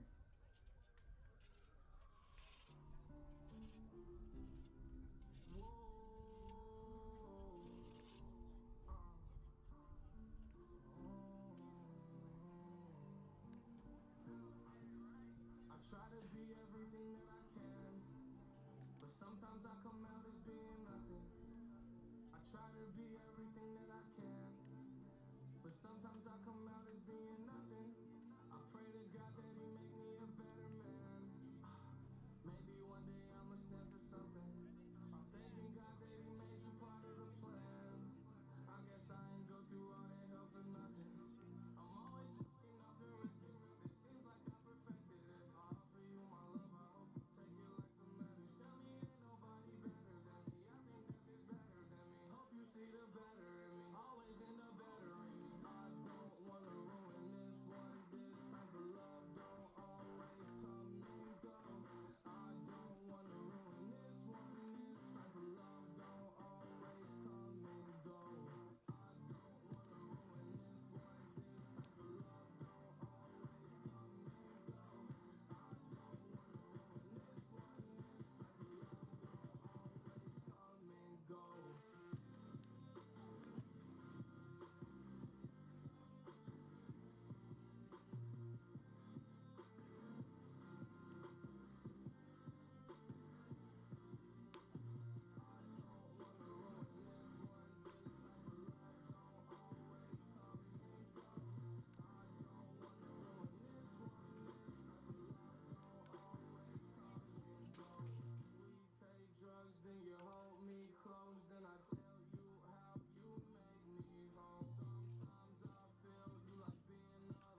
gave you faith, turned your doubt into hope.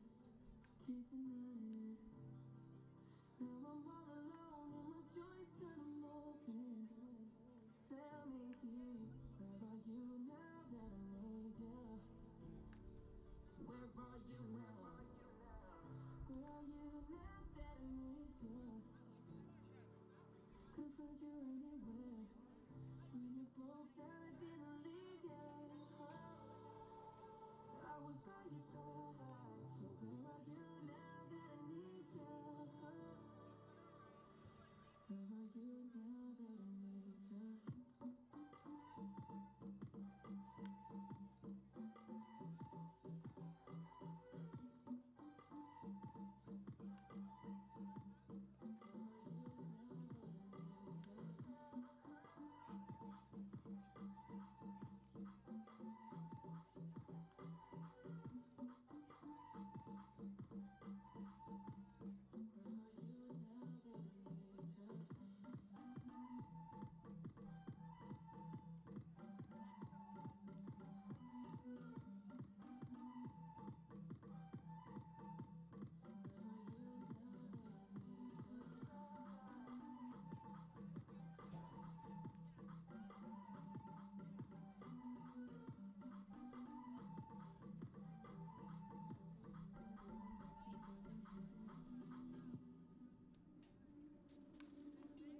I gave you attention when nobody else was paying.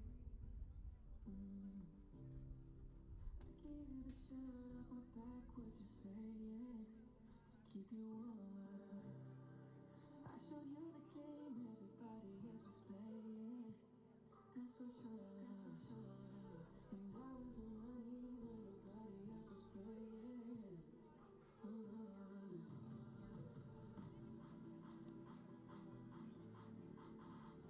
Where are you now that I need you? Where are you now that I need you? Where are you now that I need you?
with some steppers on, care about what you gon' do. Wet you like the Warriors on my gon' shoot. He gon' have to take a loss, so my gon' to. I know a bad, know who she belong to. I just picked the Cuban up for watching these stones do. Dolce and Gabbana's on my feet, he's my favorite pal. Got a lot to lose, still can't be scared to take it down. I was in them slums, get dreadful like some Haitian hell. I come from that zoo, it's just Kobe's pigs and nature now. 1300 block up, I call my last cases now. Ain't no second chances in this shit, so we can't play it fair. Pull them lashes like a barber, block, knock off his facial hair. Caught him locking in his whip, they trying to find his face in there. Love how about he stay on go, Charlie know it's green light. Let off shots with accuracy, show them what that beam like. Posted by that liquor store, was selling what the fiends like. Used to wake up in low income, now I live a dream like. Natural born hustle, stunning is my strong suit. Flexing with 100 cash, look at what these songs do. Can't stand the baller, baby, I do what I want to. I be with some steppers on, care about what you gon' do. Wet you like the Warriors on my gon' shoot. He gon' have to take a loss, someone gon' to. I know a bad, not who she belong to. I just picked the Cuban up and watch these stones look. Barely like a pharaoh with this money in my go-to. Keep a shooter and then try to rob me, that's the wrong tone. I hit Johnny Bang and mix the diamonds with the go-to. That effing sing a song like it's the leader of a soul group. Don't come out here like we friends, you know I don't know you. You know I got demons, allow me to show you. Really up in the road, show after show. I know I'm making all the odds, yeah, back home. Been a while since I had to down from the trap phone. See you later, alligator, quite a while, crocodile. We going, goddamn.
Hello, everybody, and welcome back to the Red Hawk Sports Network. If you're just joining us, this is Game 2 of the Stockton Ospreys versus Montclair State Redhawks.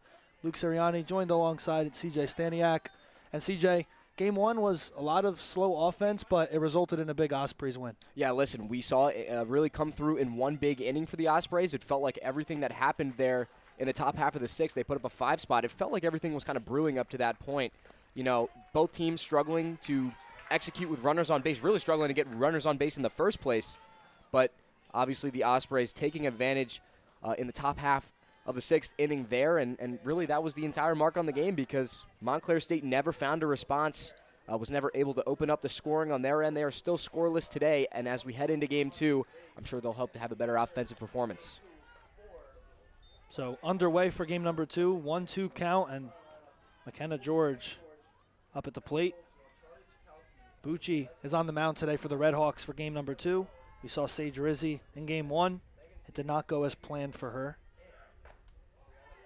That one misses 2-2.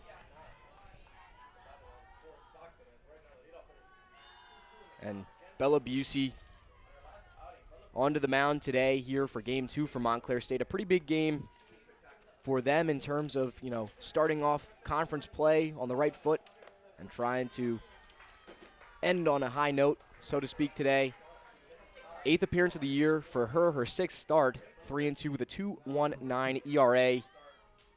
And for her to be able to come down, maybe a shutdown inning to begin the first inning, could be a good sign. Ground ball to Colligan over to first, and that's going to be the first out of the day. Let's take a look at the Redhawks, how they line up on defense. Dylan Bowles behind home plate to replace Brunner. Ainoni at first. Vasquez over at second. Mullen remains at shortstop. Colligan at third. And then in the outfield, Riley Glidden left. In center field, Sophia Alonso. And then the change in right field, Mockery. And designated player, Jordan Hester, who remains at that cleanup position. Pretty similar. Couple changes, but pretty similar from game 1.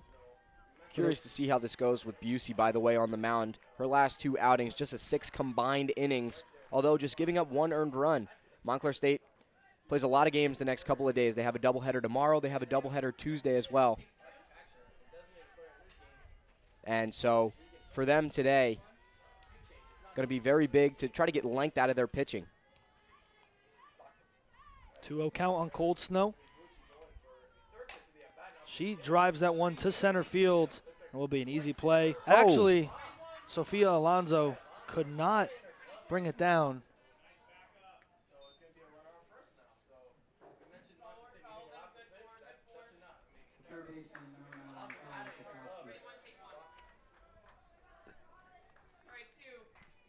I mean, what a tough duck break out in center field for Alonso out in center. I mean, pretty much as routine as it gets for her. Not sure exactly what happened out there in center, but she takes a look. Maybe looks down a second too soon, doesn't squeeze it all the way. Nonetheless, leadoff runner on for Stockton. A mistake early here for Montclair State and for the freshman out in center field. So 1 out.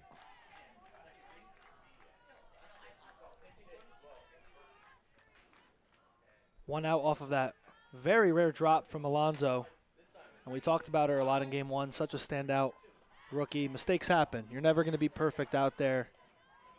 The very best drop fly balls every now and then. Absolutely. And Alonso has been a good defender this year and has had good range, been sure-handed with the glove.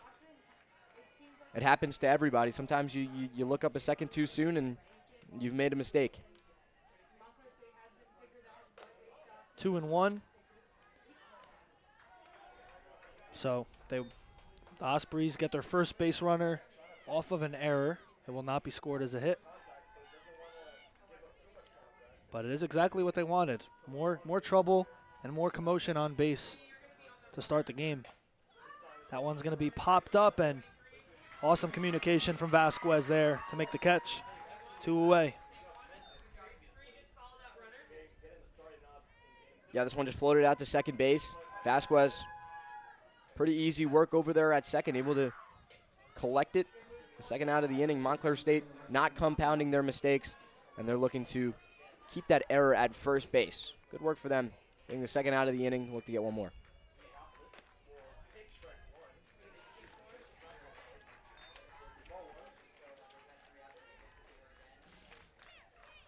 Back up to the plate. Panagopoulos, who had a good game in game one.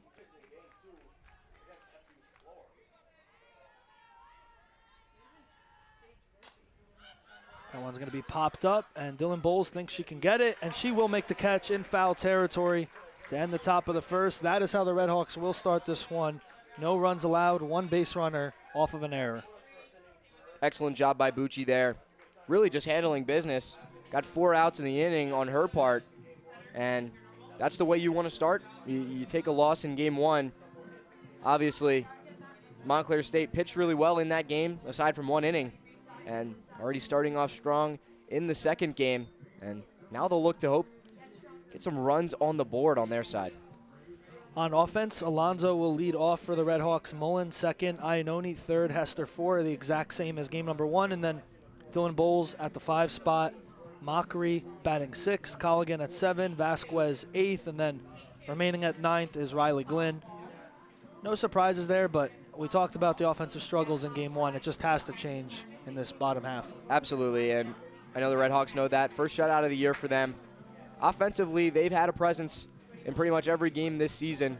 You know, the down days are going to happen, but of course with softball, you're playing pretty much 2 games every time. So you want to try to be able to bury that first game. It's tough to come out and score 0 runs and then play another 7 innings after that, but they need to have short-term memory here in the nightcap, so to speak, of the doubleheader. On the mound for the Ospreys, the sophomore Lexi LaCoury. Her last time out, she had to start against Immaculata, and it was nothing but perfect almost. 4 innings, 1 hit allowed, 7 strikeouts, no earned runs. Anytime you could have that type of an outing, you got to be pretty proud. And now they want to see if she could do the same for the Redhawks that the success they had in game 1 could do. I mean, the offense was just nowhere to be seen, and now they're going to have to face another tough pitcher. Yep, and Stockton has, thrown the ball well all year from a pitching standpoint. Between Tramp and LaCoury, the 2 starters, they've done a phenomenal job. And Tramp, a 1.64 ERA, LaCoury coming in just over 2. The 8th start of the year for her. She's had 2 complete games. You mentioned it last time out, just stellar against Immaculata back on Thursday. Sophia Alonso in game 1 reached with 1 hit off of a bunt. Was up the first base line, and she beat out the ground ball. Nothing short of a very well hustled play. Sun kind of disappeared in between game 1 and game 2. Now we have a slight overcast. Versus game 1, the sun was glaring and it was a lot warmer. Swing and a miss there from Alonso, 1 and 2.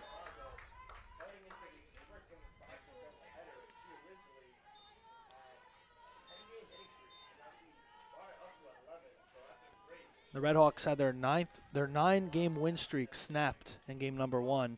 Also, they were dealt their first home loss and first conference loss in the very first game. So now, NJAC game number 2 of the season for both of these teams.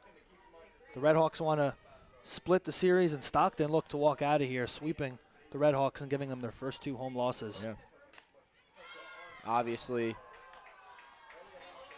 a tough way to start all of those things. You have your streak snapped. Conference play, you come out a little bit flat. And at home, you suffer your first loss of the year. All those things on top of one. Montclair State hasn't played in 4 days. Maybe a little bit rusty there in the first day. Or in the first game of the day, I should say. But Alonso, once again, working this count. And she's going to have to be the spark. Somebody's going to have to step up and generate the first offensive firepower of the day. And now finally, Montclair State able to, maybe they got something going here in the first. Alonso will lead-off walk. She finds ways to get on, and we had the bunt in game 1 and now the walk here. And I know Stockton did their homework. They got to watch second base. She steals it. She tries to steal it almost every single game. And I'm sure they saw that with Alonso stealing second base last game. Bang, bang play at second base. She's able to get in there. Ball 1 to Mullen. Player who did not have a hit in game 1, which is very unlike her. And there's the steal from Alonso. The throw will be in time.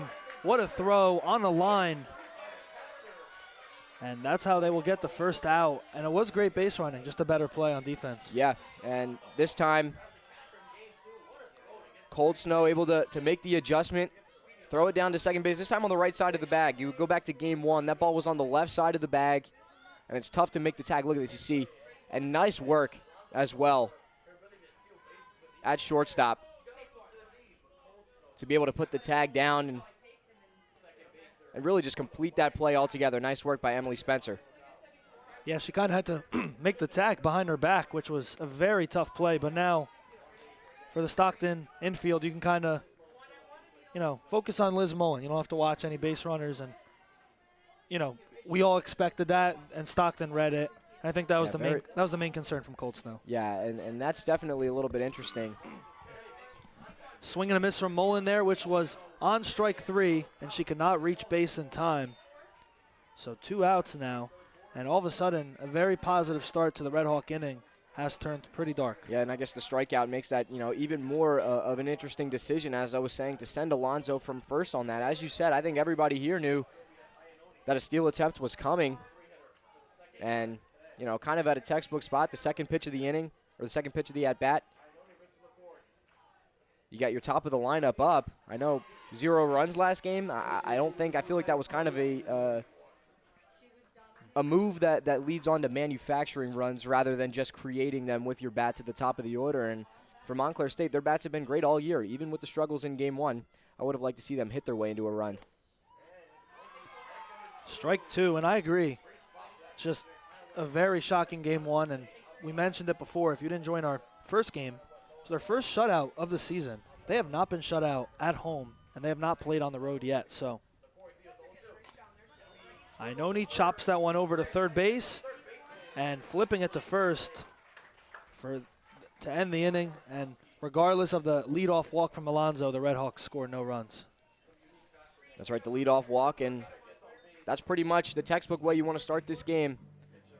Your leadoff hitter works a full count, draws the walk, but then obviously disastrous there. You try to get a little bit gluttonous, so to speak. You try to take second base and try to put somebody in scoring position, create chaos, and overall just put more pressure on Stockton. I think that was the goal there for Montclair State in that inning. It worked with the leadoff walk, and then obviously Cold Snow, a huge play. There's the play to end the inning right there, and a scoreless first inning, much like last time. Last game we had no runs until very late. Looking at the box score, top of the 6th, they scored 5 runs. But before that, all square, scoreless. And, the way the game's starting now, it feels like we're going to see that again. But I would think that one of these teams is going to open it up a little earlier. You really don't expect kind of that offensive drought to exist over 14 innings of softball. I would have to agree with you that we'll see more runs early on in this game. Obviously not the top starter from either team. Last time was kind of a tailor-made pitcher's duel, if you will, between two pitchers who have dominated the beginning of the year and two teams who have thrown the ball so well, have limited runs. It felt like we were due for that. Now here in game 2, you're right, I expect this to open up a little bit more, see a multitude of pitchers in the game, and overall just see a little bit more turnover from everything that happened there in the first. I think that game 2 will be much different. Barone into the box for her first at-bat of the doubleheader today. She did not appear in game 1.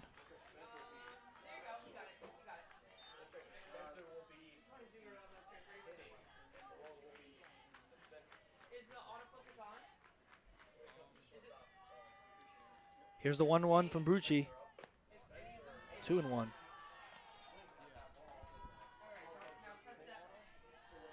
And my apologies, at the plate, it's going to be Spencer.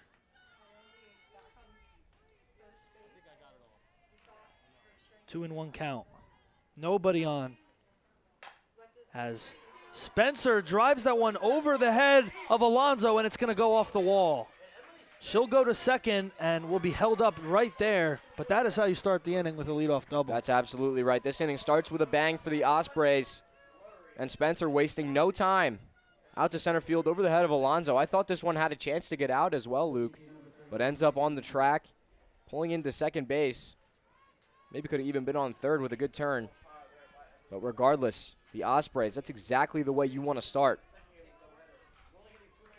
I did too. I thought it could go out. And again, I don't know if the wind pushed it a little further than it could have or if it held it up just a little, but that was the furthest point of the stadium here. And a very nice shot from Emily Spencer, who in the first game didn't have any hits, just a strikeout and a walk, but starting off game 2 on the right foot.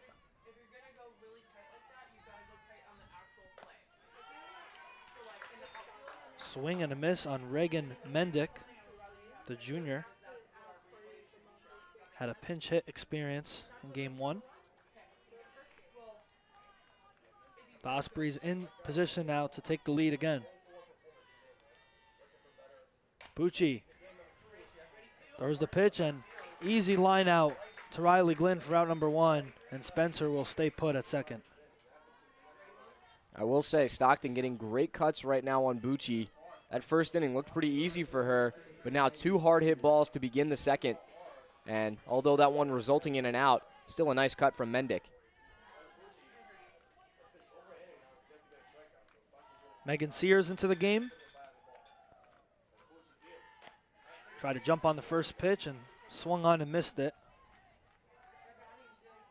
1 RBI in game 1 for Sears in that long rally, which scored all 5 for Stockton.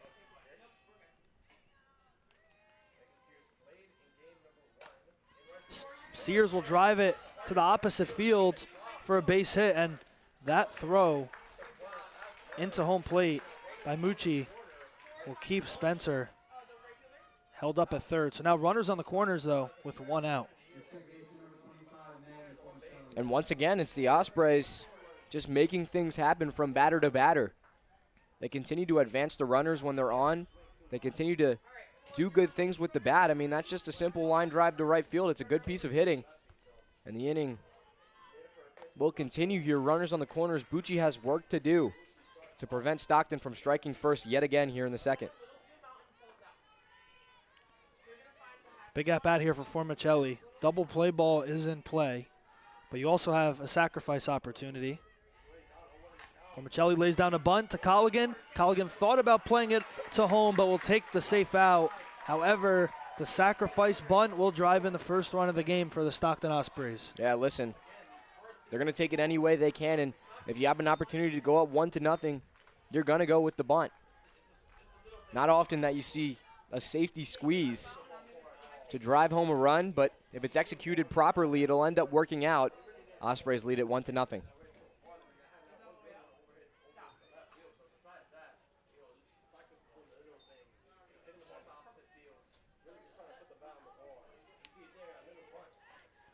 So 2 down and 1 more runner in scoring position for Segnello.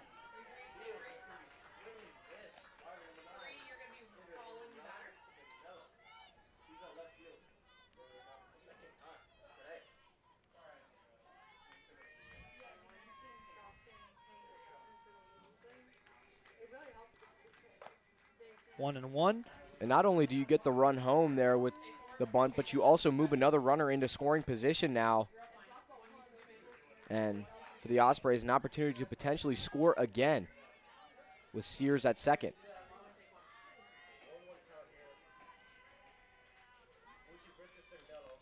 One and one, 2 outs, and the attempt at a bunt and wise play by Colligan just to let that one go off the line. What a great bunt there from Segnello. Getting it down up the third base line.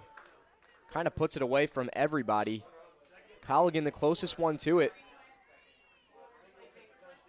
Finally able to get the roll foul. I think she was looking for that back in the first game. It almost just sat on that line, though. It did. And when it went foul, you want to try to jump on that thing quickly as possible. It could hit a rock. It could end up back fair once again. Swing and a miss. Bucci will strike out the side, and 1 run will score, though, for Stockton. Their offense woke up a lot earlier And now the Redhawks have some work to do coming up in the bottom of the second. That's right, and I guess if there's a positive out of this, Montclair State 5 innings to work with now with the deficit, but, you know, once again, it is the Ospreys striking through first. Started in the beginning of the inning, big bats getting it done to be able to put runners in scoring position. Spencer, a big-time double out to center field, and then Mendick, a hard hit ball, Sears a hard hit ball. Bucci got tagged in that inning, and the Ospreys, give them a lot of credit. Their bats have come ready here for the second game, ready to build off of what they did in the sixth back in game one.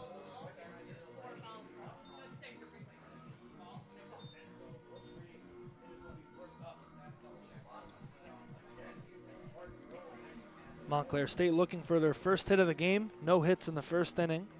But he's going to start off this inning with the cleanup hitter, Jordan Hester, Dylan Bowles, and Mockery, 3 guaranteed batters.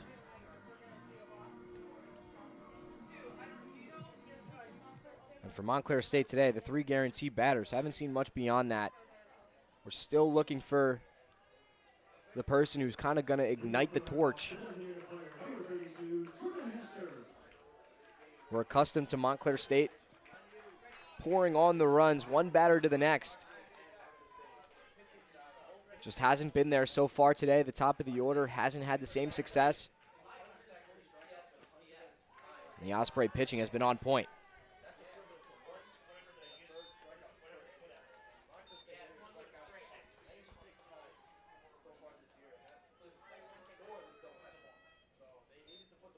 Hester gets under it just a little bit, and nice play there to track it down for the first out.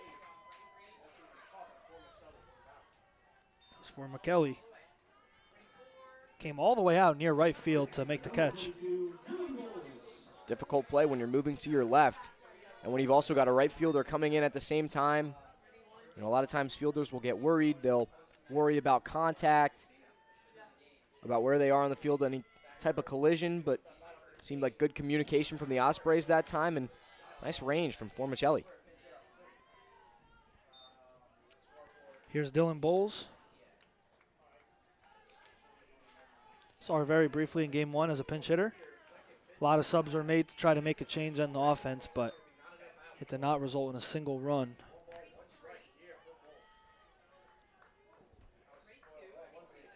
Also, again, Redhawks trying to manage the energy. We have 2 games coming up tomorrow as well. So just about managing each and every player, making sure they have the rest that they need and they're not too fatigued.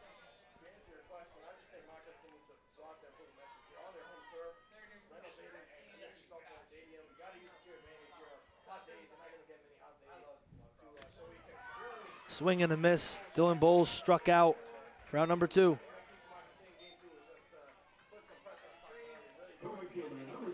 Excellent work there with 2 strikes in the count from LaCory. Outside part of the plate there, and Bowles can do nothing but wave at it. Even if she makes contact, that's off the end. It's fluttered out somewhere in the infield. It's on the ground, softly hit. It's a great pitch, and it's right around the strike zone, so no real choice for Bowles. Avery Mockery up at the plate. Her dad's up in the area from California. It's pretty cool. Coming across the country to watch the first NJAC matchup of the season.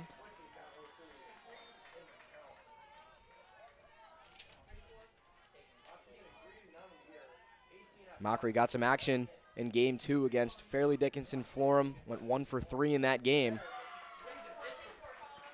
Another strikeout, though. Unstoppable right now for the Ospreys. LaCory, couple strikeouts to her name that inning and gets through it 1, 2, 3. Nobody else will come up. And now Stockton back on offense. It looks like almost a repeat of game 1. I mean, it feels like these innings are about 30 seconds long, Luke. Montclair State just hasn't been able to extend anything. They haven't been able to make the pitchers work in uncomfortable situations. They haven't, forced pitchers to come to them. They haven't worked the count. It's been a number of different things. It feels like it's always a pitcher's count. It's 0-2, it's 1-2. Makes it very, very difficult as a hitter and as a team to string together hits as well. The offense so far today, not having much life. And through 2 innings here in game number 2, it's looked the same.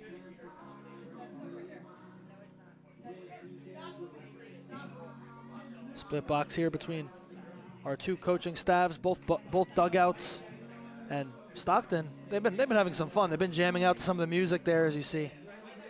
A couple teammates enjoying some country music. Yeah, Not absolutely. my kind of music. Not my kind of music, and especially not in March. There aren't even leaves on the trees, and we're already jumping to country music and summer vibes. I get it. It's in the 70s today, and maybe that causes for celebration. But for me, you know, even in July, I try to avoid it. So you definitely know how I'm feeling.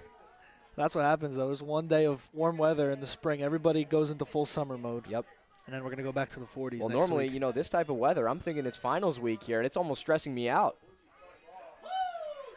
Semester's coming up to an end very soon. Not often that you see a 70-degree day, and you still got a whole month left here. Yep. Before class lets out for the summer.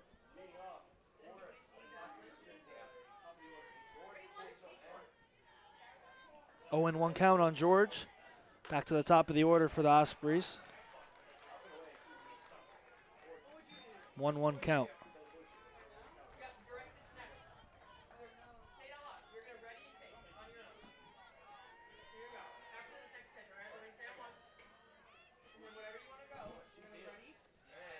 That one's going to fall short for 2-1. Bucci right now hit the 30 pitch count.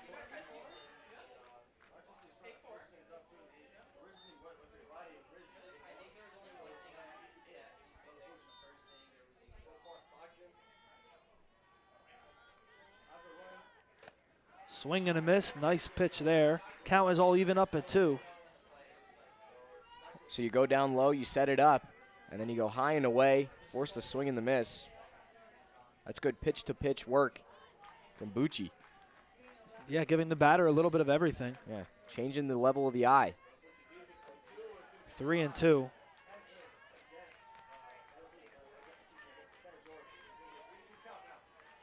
I mean, right now it's very early, but we could probably both agree that Stockton still has the majority of the danger on offense, even if lengthy at-bats like this in general are better than getting out really fast.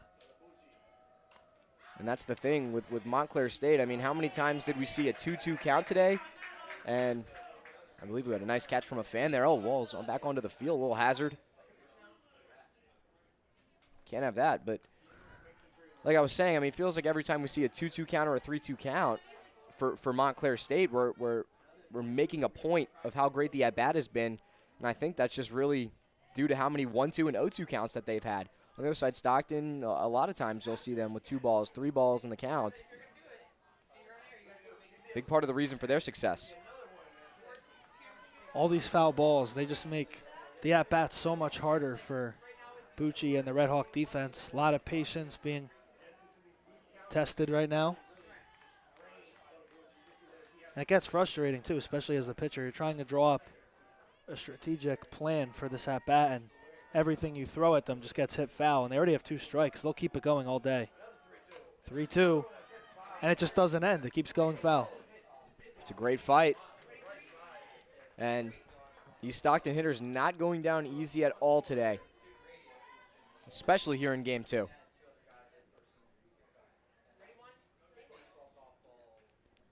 This is what you get at the top of the order. McKenna George just doesn't give up.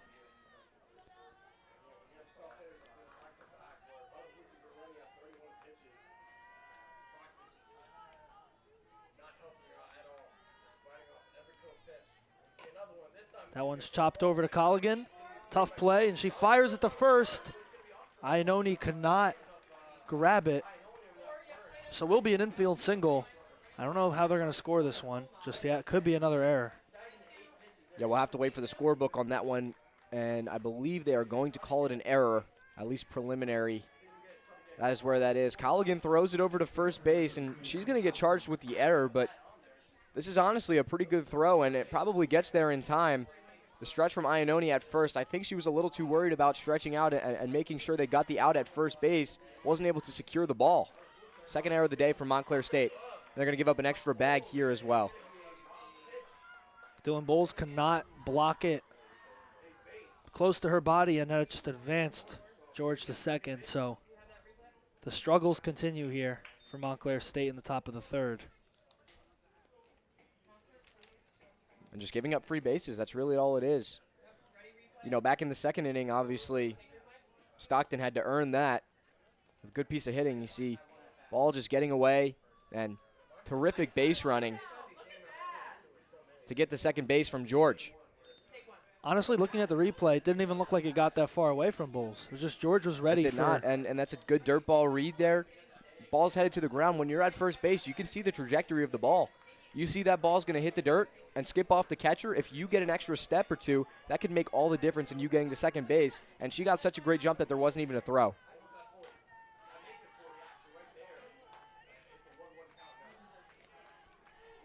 Cold Snow, 1-1 count.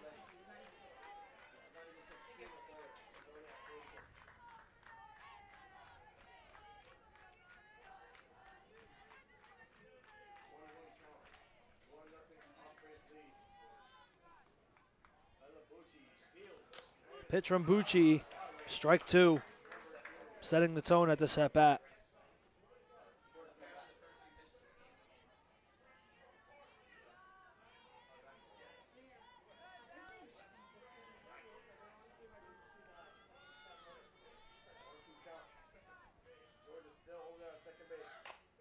That one is lined at Vasquez, and she's able to turn 2, makes the catch and flips it to Mullen to end the inning. What a play.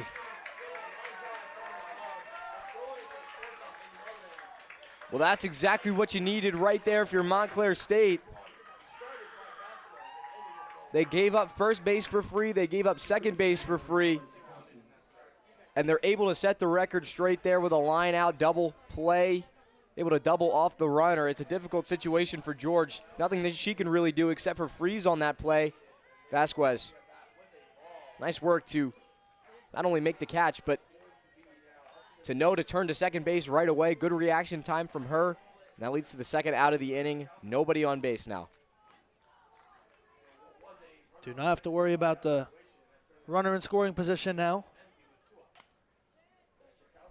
as Chakowski will dig back into the box and foul one off for a 1-1 count. Awesome play from Vasquez. Yeah, huge. We saw the 2 second basemen now make a great play. Juliana Casillas in game 1 made that over-the-shoulder catch in the outfield, and then Vasquez, I would argue an even harder play maybe, had it lined at her.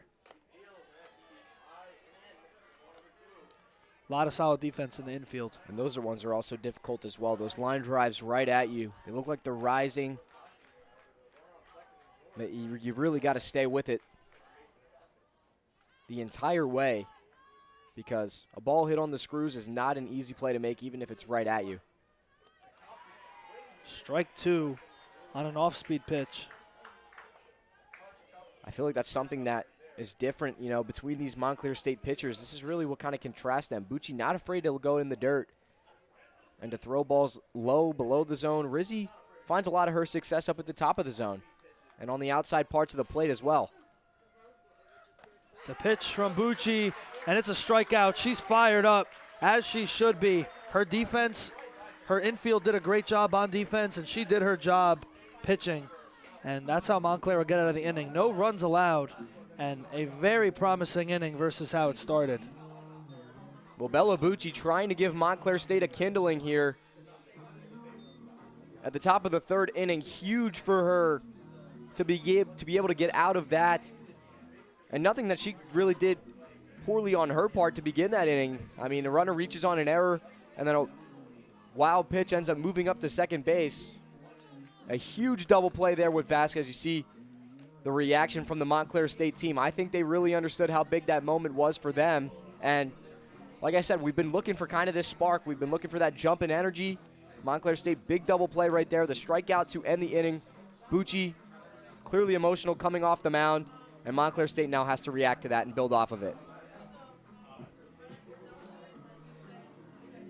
Hopefully that starts a chain reaction in a positive way for the Red Hawk offense. Double play, and then Bucci with the strikeout. When your offense has nothing, you have to depend on your pitching and on your defense to kind of provide that for you and kind of hang on to things, prepare you for when the bats do finally get going. And for the Red Hawks, should be no panic right now.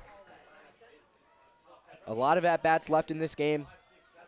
you haven't quite settled into the day yet, you didn't come with your best stuff, that's okay. We're approaching inning number 10 here. At bat number 10, Montclair State still scoreless. But if there's good news, they trail by 1, and clearly their pitching and defense ready to step up.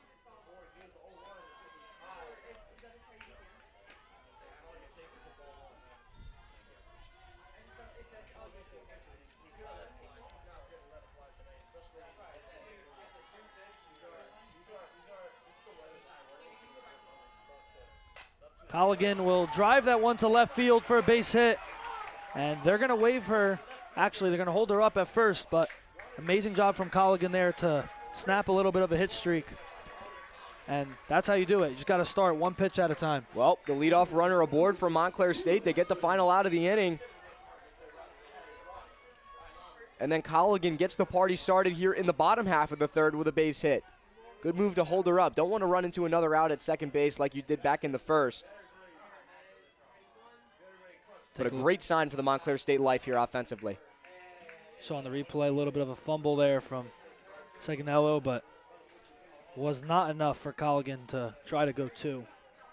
He'll take the leadoff hit, though. Again, Colligan snapped a 0 for 11 hit streak, or slump, I should say, but started with that single. Now I want to see if her next couple games she can kind of step up on the offensive front. That was a really nice hit. Well, we know what she's capable of offensively, and defensively, she's continued to be hot all throughout the beginning of the season there. I know she got charged with that error last inning, but able to make things right on the offensive end.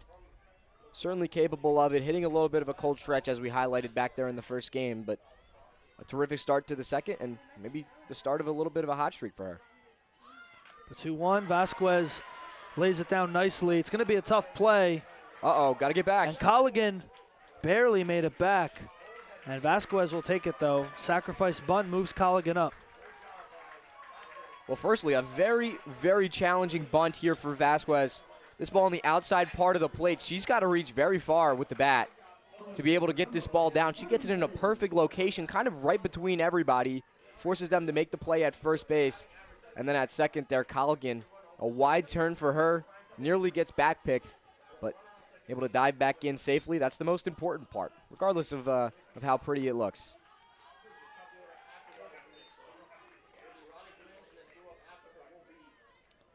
Riley Glenn up at the plate with a chance to tie this game up.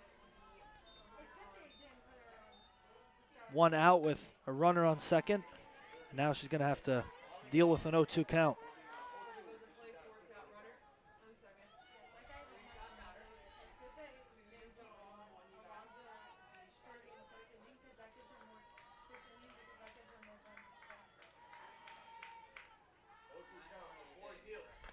Swing and a miss.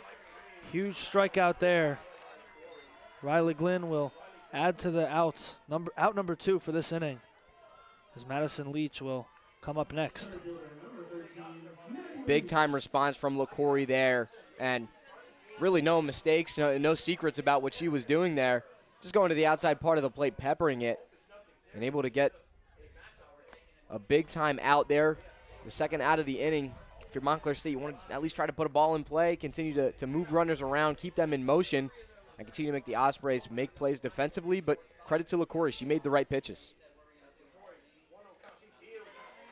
Leach tried to slap hit it, swung on and missed it for strike 1.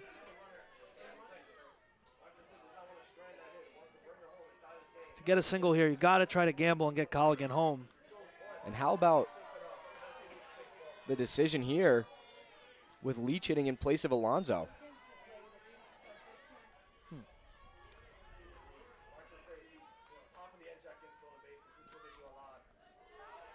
Was a pinch hit because Glenn was the number 9 hitter. Yeah. And Alonzo's leading off. For a moment, I forgot the lineup. I thought that maybe Glenn and Leach had swapped places in the lineup from the previous game, but Leach indeed started this game on the bench.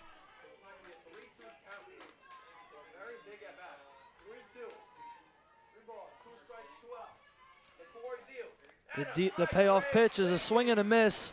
Another big strikeout. And Stockton will get out of the inning lucky again. No runs allowed. Yeah, once again, no runs allowed. Montclair State, it looks like you get the leadoff single, and you wonder what's the domino effect on this. Can we finally get a little bit of momentum? Can we finally see Montclair State on the board today for the first time? And it got shut down immediately. LaCory did what she had to do there. That's a gutsy end of that inning with just one out and a woman in scoring position. Clearly the Redhawks in desperation mode, trying to at least get over the hump and just get one on the board. They believe that that can lead them to creating more offensive firepower as we have is that a dolphin in the seats today?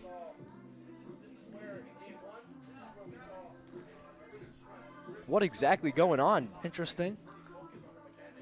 That is definitely a dolphin. Maybe it's like a narwhal? I don't... One of those sea animals. Hope no marine biologists are listening today, because I don't know the difference between a dolphin and a narwhal. Also, speaking of interesting things during this game, take a look at the outfield near the flagpole. You see 3 people having a nice little view from the outfield. I actually kind of like that. Through the trees up there. Looks like on the backside of the parking lot. Enjoying some lunch, enjoying a game out there as well. Probably catch up a nice little breeze as well. Yeah, absolutely. Probably feels great out there. That's the first time I'm seeing this. See if we can get that on camera. Starting off in the top of the 4th inning, Ospreys lead 1-0.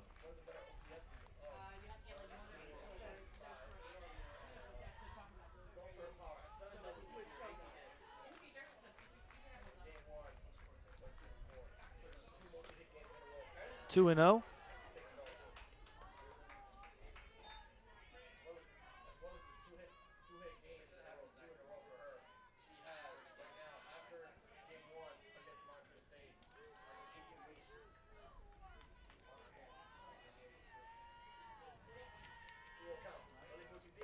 Swing and a miss. That is strike 1 to Panagopoulos. You've got me checking out the surroundings now, Luke. I'm looking all around, looking for little things. I think we've got some CDL training out beyond the left field foul pole in that parking lot. Maybe some school bus parking training out there. There's just so much going on. Got pickleball courts, tennis courts to near the right field, center field area. As we see, hit by pitch there. So another Stockton leadoff runner with a hit by pitch. It's been going on in both games. In game 1 too, a couple times Rizzi ended up hitting the batter just a little bit. And you've seen on the other side, Montclair State really hasn't kind of gotten those same opportunities with walks and hit by pitches. The leadoff walk for Alonzo, the only one of the day so far here in game 2. And last game, Tramp 0 walks for her. The Osprey pitching has come with their A game. Luke, I hear you're a big pickleball guy. I enjoy it. It's something I would like to get a little bit better at. I don't know. I think it's like tennis, except a little easier. What about you? I do enjoy pickleball. I don't think I'm very good at it. There it is. That's what there I was you go. talking There's about. our friends The out there. Do you see view. to the right of the foul pole, just slightly to the right there of that foul pole, there are 3 people sitting out there and watching the game. I think 3 people. It might be more. It's 3 right now. It was 1 before. Just gotta make sure you don't slide down that hill. I know. Be careful. I mean, much better seats in here. I'm not really understanding the choice, but I can't knock it. That one is hit into center field. Alonzo on it, and she'll make the catch for the first out. Maybe they were here for the first game and they wanted to change the scenery. Maybe it was a superstition thing. Nonetheless, it's been much of what we saw back in the first game. You're right. A lot of similarities.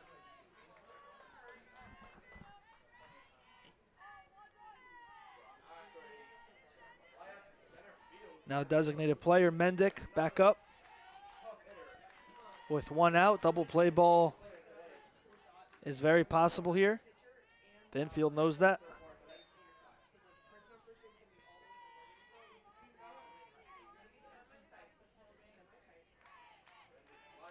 The pitch from Bucci, and it's off speed for strike 1.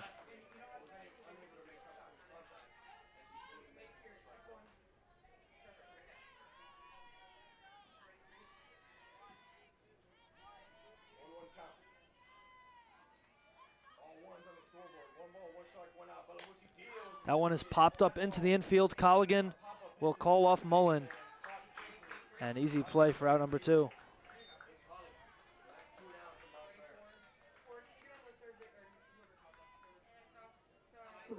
Big to continue to keep that runner over at first for Bucci and for the Red Hawks here. And at this point, now with 2 outs, you could worry about a runner in motion. Seems like Montclair State putting a lot of attention on it and trying to neutralize it before it even formulates. Sears back up. She had 1 hit in her first at bat. Strike 1. Even looking at the stat sheet right now, CJ, very similar. 2 hits for Stockton, 1 for Montclair. It's kind of literally identical to what we saw. It has. It's been pretty stunning to see both of these teams really just in a rut. And this has really continued into the second game. Stockton able to get on the board in the second with a couple of hard hit balls. I thought that their offense was trending in the right direction. Since then, it's been quiet. 2-1 count on Sears. And the pitch from Bucci is going to go to 3-1.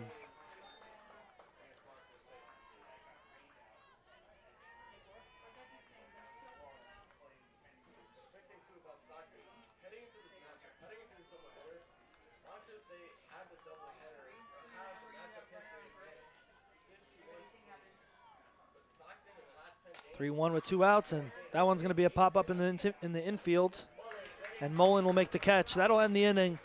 Another solid outing for Montclair State.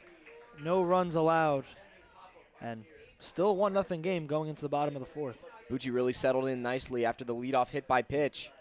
Didn't let anything come from it. And you had somebody with some speed over at first base too, Sienna Smith pinch running.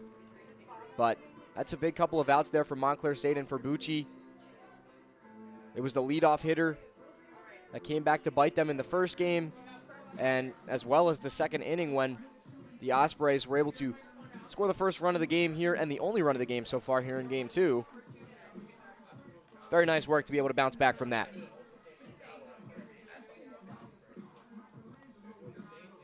And again, it's going to go back to the top of the order for Montclair State. Mullen will kick us off. And she's somebody who has not been herself today, I don't think. Like, just for her standards I'm talking about. Usually hits, RBIs, stolen bases, but not much of it today. Amazing defensively as always, just the bat couldn't get going just yet. Yeah, it's definitely been uncharacteristic. We talked about it, the 9-game hit streak has been snapped for Mullen coming into today. We're talking about somebody with a .563 average coming into today. A 1,300 OPS, just ridiculous numbers. Tramp had her figured out back in the first game. Her first at-bat of the day here today. She ended up 0 for in game 2. I said it in the beginning, Montclair State goes as she goes. That's held the form so far.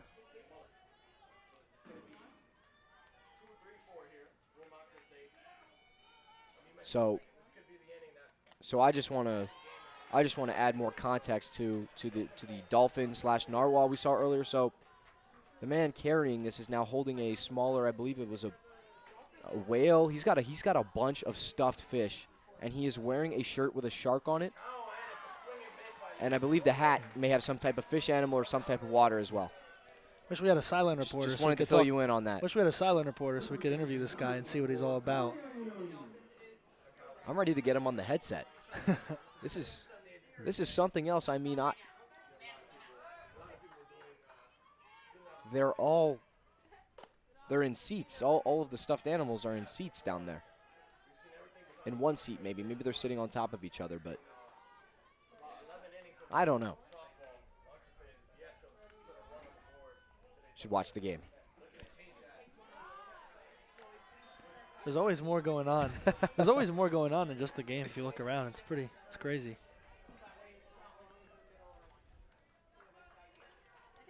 Here's Iannone.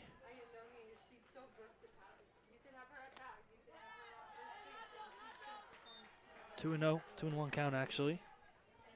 So 1 out, nobody on. The Redhawks look to tie the game at some point, about halfway through. A little more than halfway through.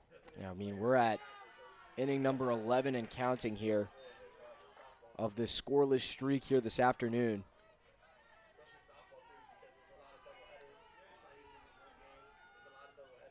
The Redhawks still need to remember one swing can tie this game. The 3-1, Iannone drives it into the gap. It'll go for an extra base hit. She's going to go to second base, standing up, and it's going to be a 1-out double for Iannone, starting it off right. Well, there it is, and maybe there's the spark that the Redhawks needed. It starts with a 3-hole Iannone, somebody they've depended on all year long. And great work from her. She shoots the bow and arrow, and that one into the right center gap. Terrific offensive approach. Montclair State in business. Strapponi will pinch run over at second base. She's been the main pinch runner and a very important runner for this upcoming inning. 1 out, and Hester will be up at the plate. And you want to tie this game up, and with Hester, not just that, you have a chance to take a lead here. She could hit this ball out. 2 home runs on the season.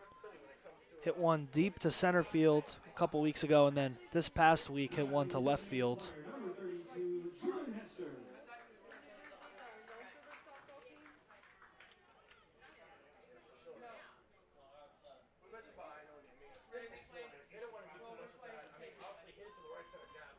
Let's take a look at that replay one more time. Iannone drives it into the gap, and that ball just was put in a perfect position. Absolutely. She didn't even have to slide. I think it's the first gap that Montclair State's found all day long. That goes for infield, outfield, all of it. They just haven't found open space. If you can hit the gap every single time, there's a huge space between George and then the left and right fielders. Strike 2 on Hester. And specifically out in left field, Sagnello really hugging the line over there. That left center gap wide open. Swing and a miss. Another strikeout, and the struggles for Hester continue. These strikeouts with runners in scoring position are not going to get the job done today for Montclair State. I feel like a ton of times we've seen a runner on second base, 1 out with the same result. It's been big strikeouts, and credit to LaCory going to the outside part of the plate, forcing swings and misses there, but it's got to be a contact approach in that scenario. Got to at least put something in play.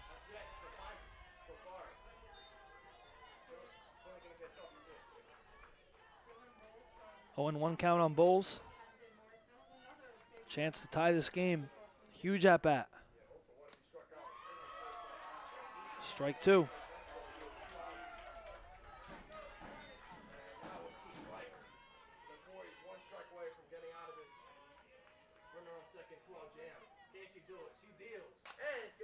Bowles fights it off. Yep, that was a big foul out.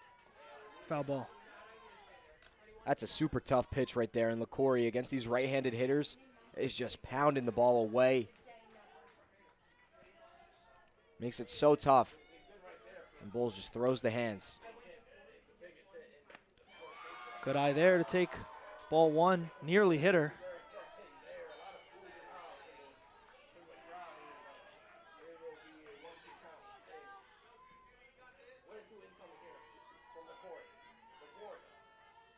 The 1-2. 2-2. You go outside, then you go way in, and then you go way out again. You can see Bowles starting to commit, able to hold up. And they're going to call her strike 3 on the inside corner. Not much she could do there. That'll retire the side. Strappone is stranded over at second base. So Stockton, hold on. You just see nothing over the middle of the plate there. And LaCory just phenomenal in today's game. Nothing is in the middle of the plate. Everything on the outer edge or the inner edge. Either way, it's been a tough pitch to hit. Montclair State finally gets a runner in scoring position, not able to capitalize once again. It's about not being able to finish the job. I think they get on, they do the right things. They'll have that hit in the gap by Iannone was huge. Then you pinch run for your fastest base runner and you couldn't get them to score home. It's got to, chances like that you got to capitalize on. That's the reason why right now they're still struggling. But it's only 1-0. You just have to stay strong on defense right now. Absolutely. I mean, the most important thing now at this point, pitching and defense. In the top half of the inning here, we're talking about 11 scoreless innings in a row. At some point, you would think it's got to come. It's the strikeouts with runners in scoring position. The contact just hasn't really been there in these big spots. They haven't been able to move runners as a result, and that's why runners are being left at second base. For now, Montclair State needing to anchor down defensively.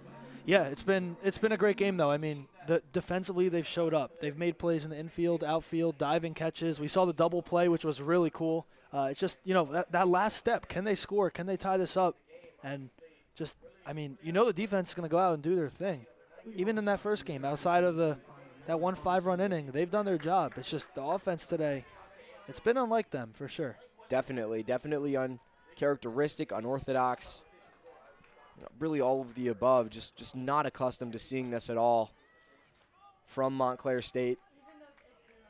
Obviously these ruts are going to happen, and perhaps now facing an advanced level of pitching that they haven't seen in a couple of weeks. It's tough with those out-of-conference schedules to really kind of simulate what it's going to look like inside of conference play. The NJAC, a competitive conference. Stockton, a terrific team. I expect them to be top 3, top 2 in conference play this season. But the Redhawks still in this right now. If they can get out of here with a split, it'll almost kind of be like stealing a game away. But for now, they still trail. Stockton go 1-0 in the NJAC, taking game 1. Redhawks 0-1 in conference play. That one is going to be hit to center field, and it'll fall in front of Leach for a leadoff base hit. Forcelli.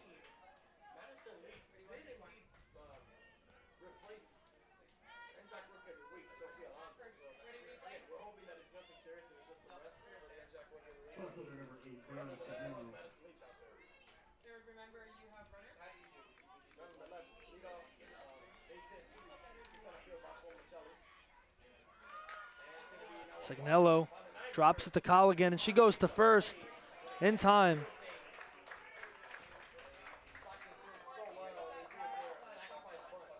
Signello up the line so fast out of the box there with getting that bunt down. It's a good bunt, and Colligan charges in. Great reaction time when she sees the square and able to get to the ball and make the throw in time to get that out. But Stockton doing what Montclair State did last inning, getting the leadoff woman aboard via single. In the case of Montclair State, a double. Similar situations, though. 2 on, 1 out. Excuse me, runner on second, 1 out, rather. And we'll see if they are able to capitalize.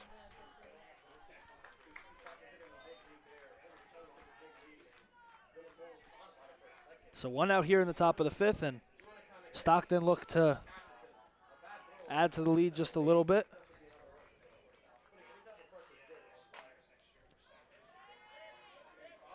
Just driven foul.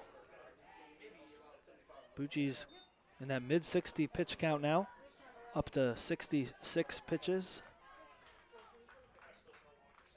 She's getting through the innings just fine. I think she can go the full 7 if everything remains as is. Yeah, which is nice for the pitch count. And for the other pitchers, Montclair State not wanting to use up. And above all of that, she's giving Montclair State a shot in this game.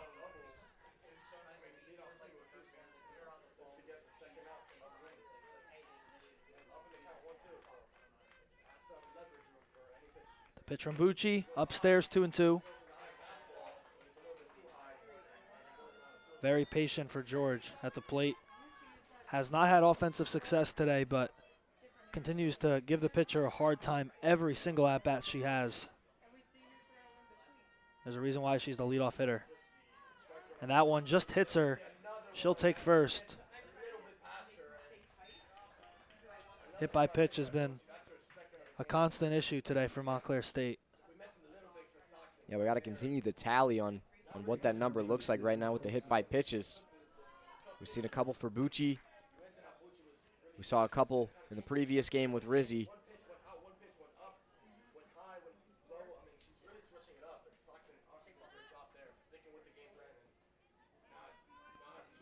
2 on, 1 out. I wonder,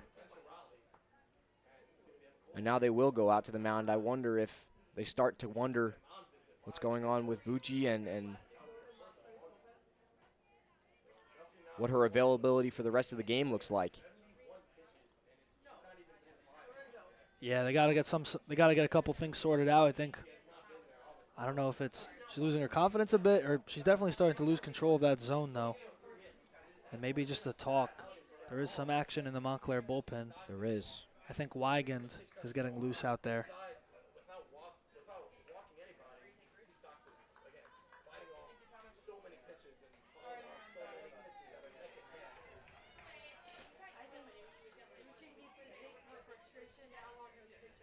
One out, first and second, and Stockton lead 1-0.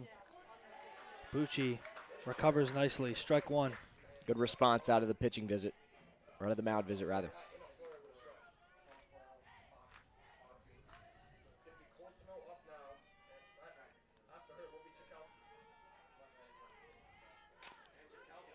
Chakowski will hit that one foul. Strike two.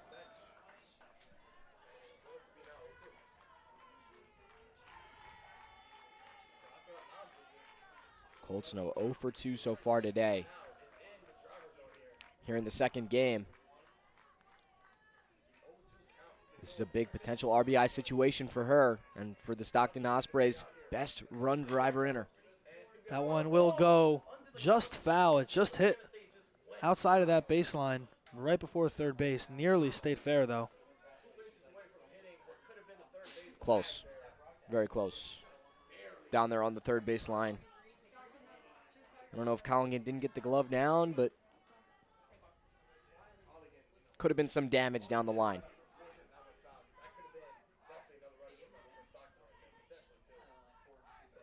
The pitch to Cold Snow. Gets away from Bowles, and both runners will advance off the wild pitch. They just keep giving gifts for Stockton to move. Taking the extra base is so big, and clearly the Ospreys spent a lot of time with base running and with aggression. They haven't run themselves into outs, but they have taken the extra base every time it's been allowed. 1-2 count to Cold Snow. That one is going to be hit into Trouble. the outfield, and Vasquez dives and makes the catch, as that will actually tag and score yet another run off the sacrifice fly, but cannot discredit what Vasquez did there. 2-0 though. Stockton take the lead. An unbelievable play down the line for Vasquez. Terrific hustle on a ball that was really, really difficult to get to. Directly over Iannoni's head over at first base. And just look at this effort down the line. That's a fair ball if it drops in. Terrific play from Vasquez. And tries to get it in as quickly as possible. Obviously, it leads to a tag and a run for the Ospreys. But can't knock an unbelievable effort. And getting the second out of the inning just as big. After doing that, you're never going to beat that throw to home, but just really nice to save.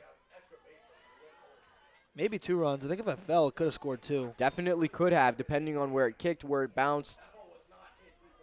Just in a very tough spot for everybody. And the hardest play for a corner infielder for first and third in that scenario is to turn around and run directly behind you. That's always going to be the shortstop or second baseman's ball. And Vasquez able to get over there.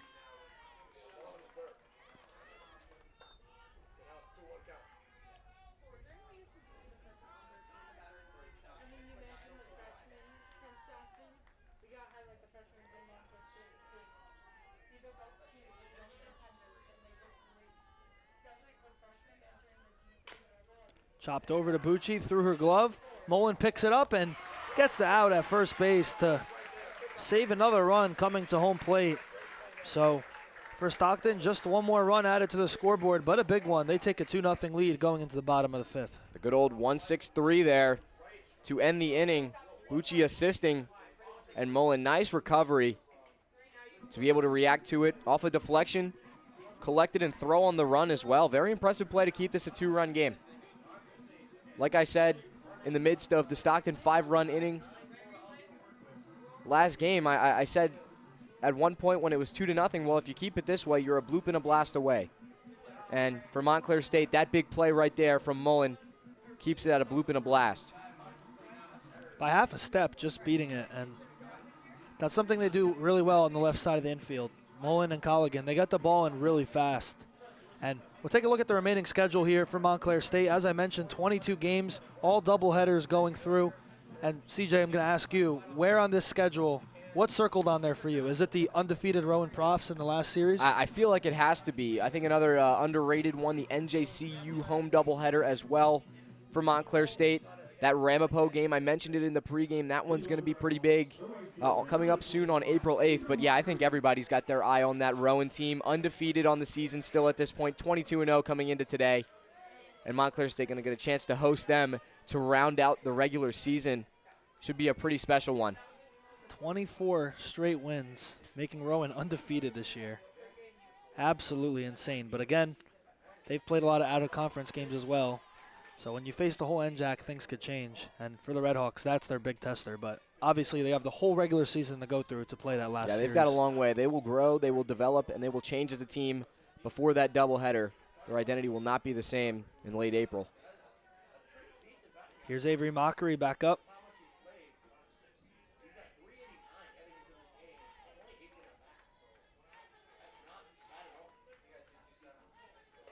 Ooh.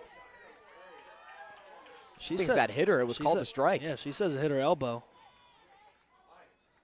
Umpire says nope. Pretty clear difference in opinions there. I mean, you go from a hit by pitch to a called strike and being down 1-2 in the count. This Mockery hugging the plate pretty tight. Good eye, 2-2. Regardless, it wasn't too clear if it did. Yeah, hard to tell from our vantage point.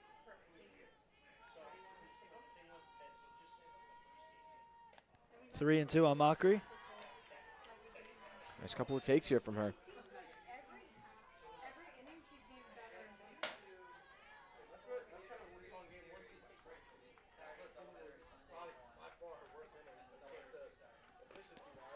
And regardless of whether she thought she was hit or not, she'll find first base a different way through a walk.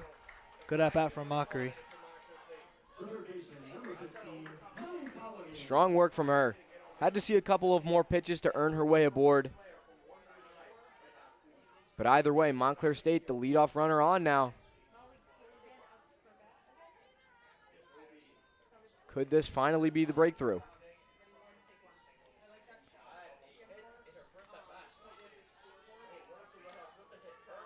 Molly Colligan back up, snapped her mini drought with a hit in her last at-bat. This is the kind of inning where you want to get something out of this one, especially with the way you started it. Mockery leadoff runner with nobody out over at first.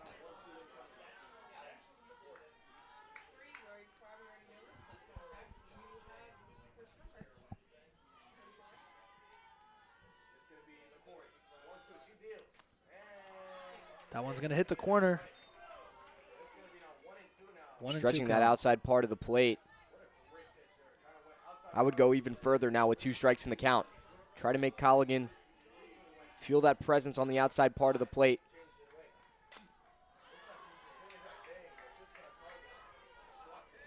Left that one over the plate a little more, and Colligan fights it off. This is a big at-bat. Want to grab 1 run at least in the inning here, and then no doubt, no doubt. So only have 2 more chances after this bottom half. And Colligan just keeps fighting it off.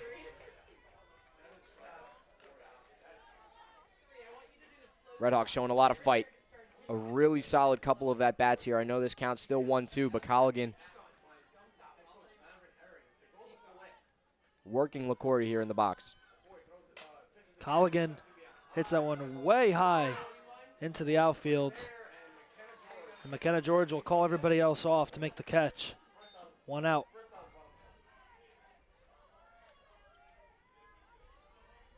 Once again, solid AB. LaCourty just relentless. I know she gives up the walk to Mockery, but for the most part, she really doesn't give anything up outside of the strike zone. She's going to make you swing with every pitch when you have 2 strikes on you. Colligan working hard there at bat, just unable to find the results. Here's Vasquez. Made 2 outstanding plays so far today. Had the ball lined at her, and she turned it into a double play, and then the diving catch near the right side, near the foul line.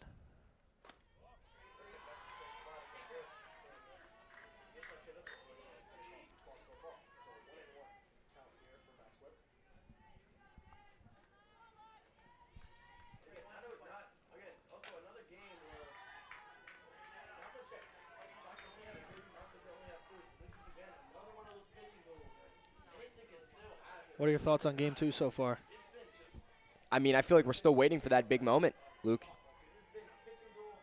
It's hard to really sum it up. Feels like there's a lot of softball left.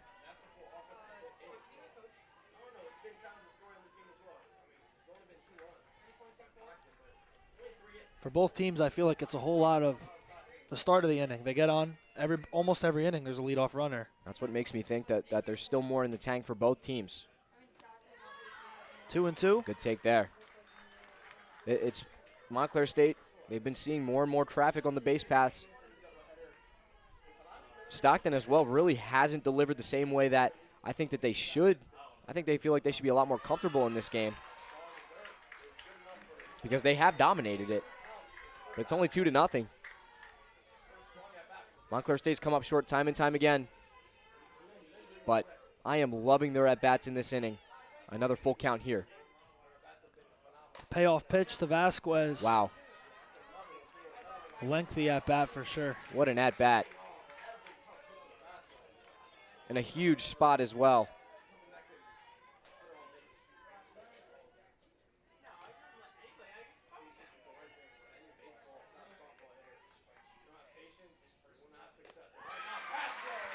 Ball 4. She takes it upstairs. That was an amazing at-bat. Similar to Mockery, both really patient and very wise with how they approached it. 2 walks. Wow. That's how you work with 2 strikes right there, Luke. Vasquez just fighting off pitch after pitch. And everything's on the outside part of the plate. She can't do anything with that except see another pitch, and that's exactly what she's doing. Ball on the outside part of the plate, you can't really do anything with it except pop it up to the left side somewhere. So what does she do? Spoils it. Sends it out of play. I'll see the next pitch. And eventually, LaCory started making mistakes in that at-bat. Started missing the zone. Eventually, you're 10 pitches in. Not every pitch is going to be in the zone. Awesome work from Vasquez. Never got a pitch to hit. And still worked her way to a walk. It's going to cause either just a mound visit or a pitching change, but I think it's just a quick discussion. Marily's Ricourt is going to be the pinch hitter when we resume play. And Ricourt had a great at-bat back in game 1 as a pinch hitter. Ended up working a base hit.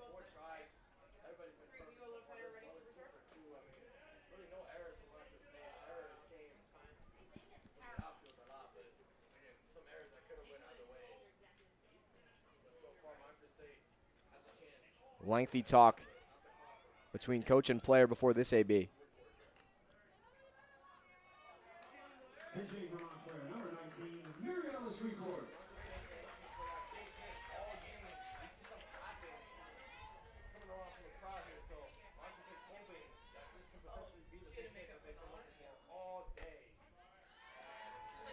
Strike 1 right down the middle.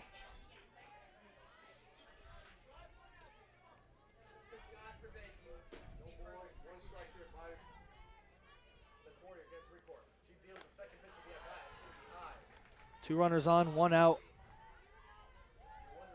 Here in the bottom of the 5th inning. Got to score one of these 2. At least. Yep, don't need to tie it. Don't need to take the lead. Got to score for the first time today. Strike 2. A little bit of an off-speed pitch there from LaCory.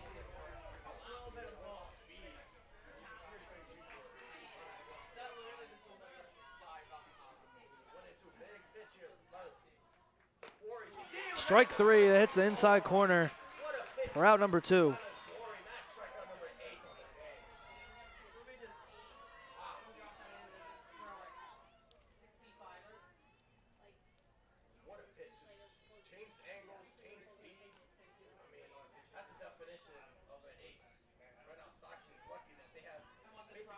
It's just another big strikeout for Montclair State in this situation. We've seen it, runners on second base with 1 out countless times this afternoon. They've knocked on the door of getting on the board.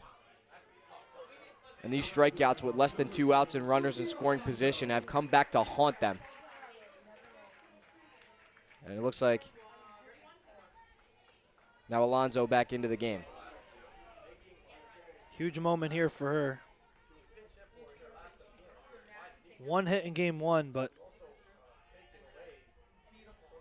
same with her. She's not having the day that she would probably like to. I'm not exactly sure what happened.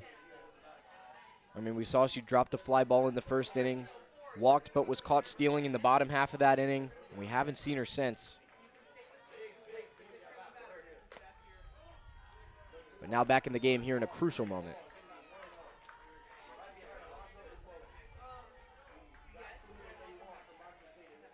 And it's got to go in play. I'm looking between that gap between first and second base. If you could just ground it through that hole. And we talked about it before. They're basically leaving center field open. You can see out in left center. That's the center fielder out there. Quick check to Mockery and nearly got her. Very close. Yeah, definitely don't want to end the inning as a base runner here in a 3-0 count.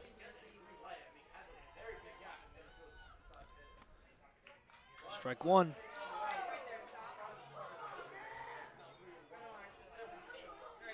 Some of the parents are not too happy with that. Yeah, that's a tough pitch off the plate there. But if you're Alonso, listen, you want to hit in this scenario. You get a chance to see another pitch. Ball 4. That'll load the bags. We're talking about 3 walks. And the exact batter you would want up right now, Liz Mullen. What would you try here? Would you try sacrifice and just steal 1, or you're playing aggressive? 2 outs in the inning. You best hit her up. But we're taking swinging away in this scenario. 2 outs, my apologies. Play aggressive. And that's as aggressive as you can get. Swing on the first pitch. And I know Mullen 0 for on the day across both games, but you got to trust your best players to come through in big moments. This is a big one right here. 1 strikeout for Mullen today in game 2. Ball 1. Wow. Professional take.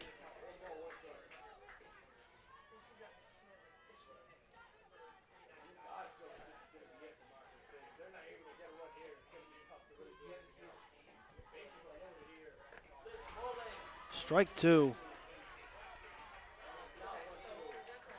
1 strike from getting out of the inning here.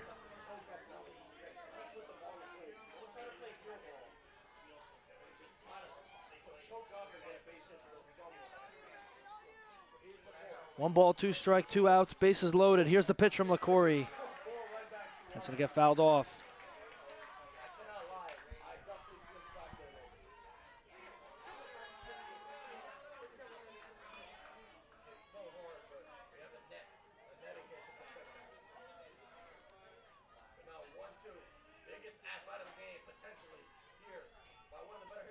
The 1-2 from LaCory, and Mullen will just hit it off the toe of the bat, nearly staying alive. It's a good fight from Mullen.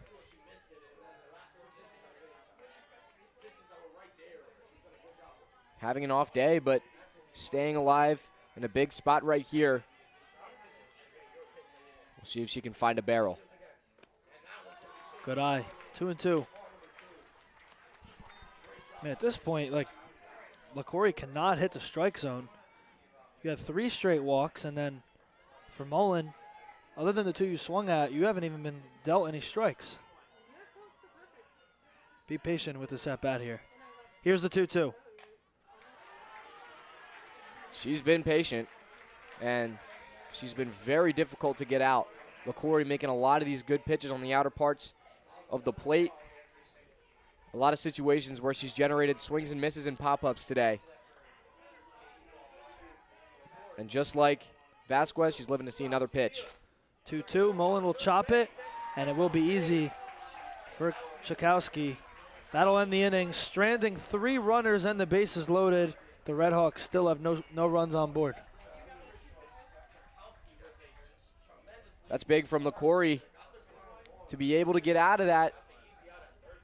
And she dealt with a handful that inning from the Red Hawks. It seems like Montclair State finally starting to understand their approach and their identities at the plate here late in game 2. A lot of really tough at-bats, fighting pitches off, working the count, working walks. And through all of that, LaCorey flips the lineup back up top and then gets out the best hitter for the Red Hawks to end the inning and end the threat. Gutsy work, to say the least. Fortunate, probably, for LaCorey. The fact that they can get out of the inning, walking 3 straight, and then Mullen did not give her an easy road either to get her out, but it ended up working just perfectly. And who cares if he left the bases loaded? Nobody scored. Stockton still hold a 2-0 lead. That's the most important thing now. Top of the 6th coming up.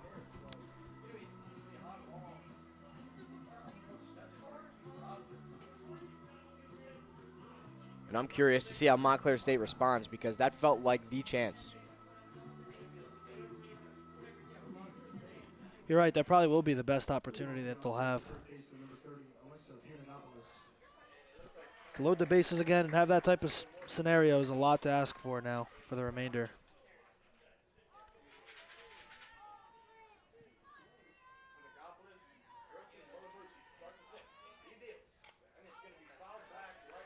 First pitch fouled right into the safety netting.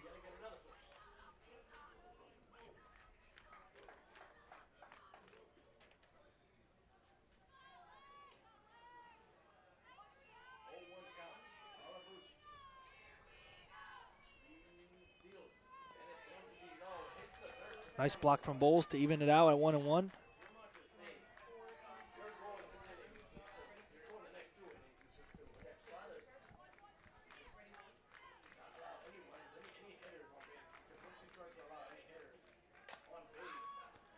That one high pop up. And Colligan, last minute, had Mullen back up to make the first out.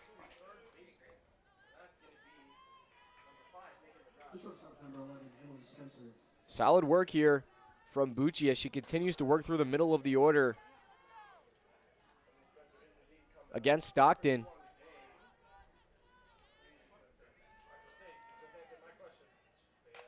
Now she's got to get Spencer, who had some big contact off of her earlier.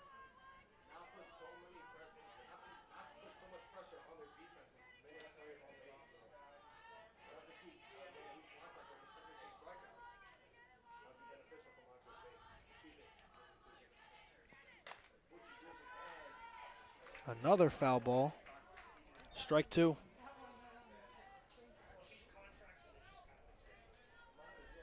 Bucci has been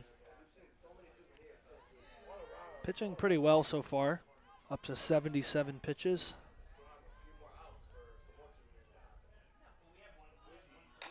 That one is ripped to left field, and Riley Glynn will backtrack and make the catch on the warning track to keep this game square. An excellent job there to be able to flip the hips for Riley Glynn out in left field. That is such a difficult play to make when you're already running back in one direction. And you look at this, flip the hips right there to the right side and able to make the play on her backhand. Very impressive stuff. Spencer, another hard hit ball off of Bucci, but her defense backs her up. Another one that I thought could have been out off the bat, but again, it just died towards the end near the warning track. But again, not an easy play for Glynn either.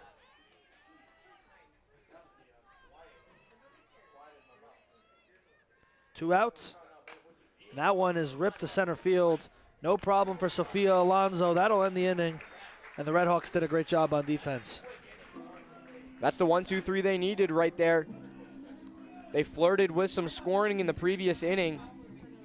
And then a quick inning to get back onto offense. That can really kind of keep your momentum with you. A pretty crushing end to the bottom half of the 5th. Now they have a chance to even the score once again. I mean, they have 2 at-bats remaining. They trail by 2. Can't wait for an invitation to mail. It's got to come now.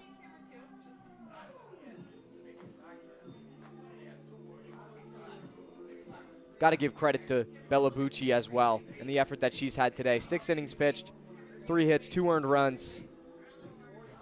Just 2 strikeouts. It's been a lot of contact. See the crowd today, very solid attendance here. Oh, there's our guy. Lorenzo. There's our guy, Lorenzo Gonzalez. Little salute. There's Jordan. Also putting in good work. We appreciate everybody with the Red Hawk Sports Network. Takes a full team. There's Nick Quinones. Shout out Bridgewater representing. Thomas Gaffney Jr. There's our very own intern, Thomas Gaffney Jr., manning a camera on the day. And there's us. And here's us. I don't know if you know Not us. doing as much work as the other man with the red polo out there, but we sure are having a great time, and we appreciate everybody with us. Shout out to everybody behind us, too. Yeah, that's what the camera was that for you guys behind us? I'm not.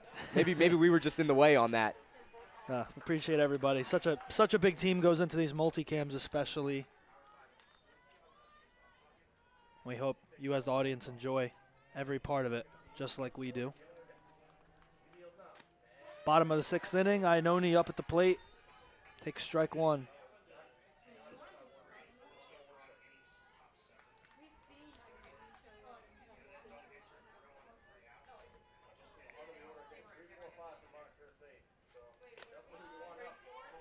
Two and 1.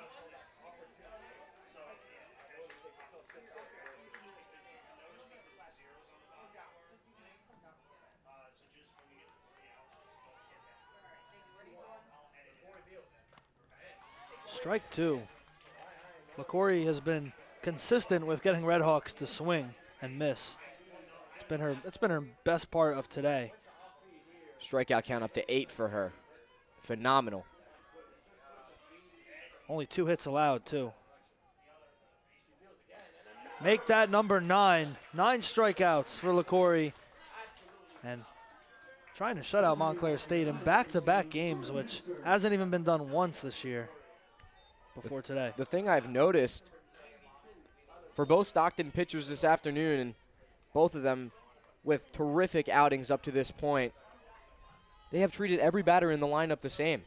Whether it be the 3-hole, the 9-hole, the leadoff hitter, it hasn't mattered. The way that they have attacked and their approach on the pitching aspect of everything has been the same. It's been even all throughout. They've focused on executing their pitches.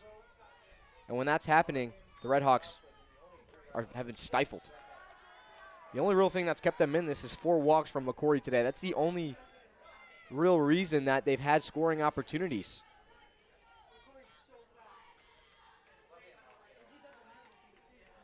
Jordan Hester up and takes the 1-1 pitch. Strike 2.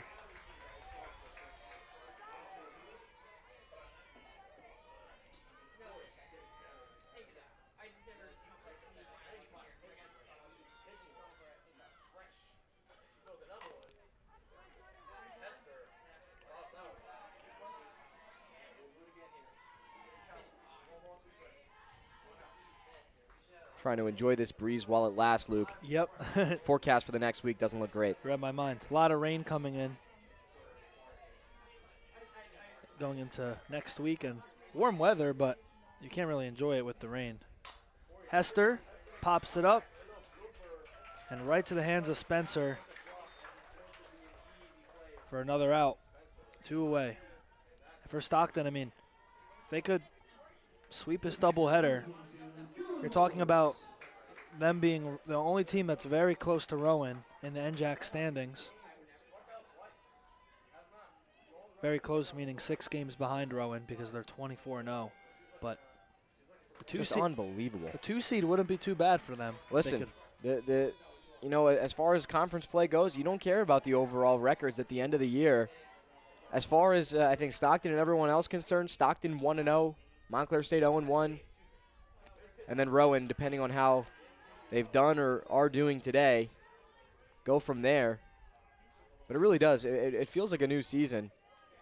And Stockton's certainly starting off on the right foot so far. Montclair State really needs to salvage something. Dylan Bowles will get the ball down for a base hit, and not the best slide out in right field from Sears to get the out. I don't even think she had to slide. But Bowles will take the single with 2 outs. I think that ball started slicing toward right field a little bit more than originally anticipated for Sears. We'll take a look. Listen, I said a bloop and a blast. That's what they're down. This is the bloop here. It's a little bit of a difficult situation for Sears. Unable to come up with it. Montclair State going to take that, though. Here's Mockery with 2 outs. Bowles on first. They look to get something, some type of insurance. The Ospreys still lead 2-0. First game was a 5-0 shutout for Stockton, and the Redhawks look to bounce back here. Ooh. As that one will get away. And It might have hit her. Oh, it did. Was it off the foot? I think it was off the foot. Couldn't see from here. And this time both Mockery and the home plate umpire in agreement. Mockery keeps finding ways to get on. Had a walk earlier, and now hit by pitch. And Dylan Bowles will. So this has really come out of nowhere. Katie Brunner will take her spot over at second as a pinch runner.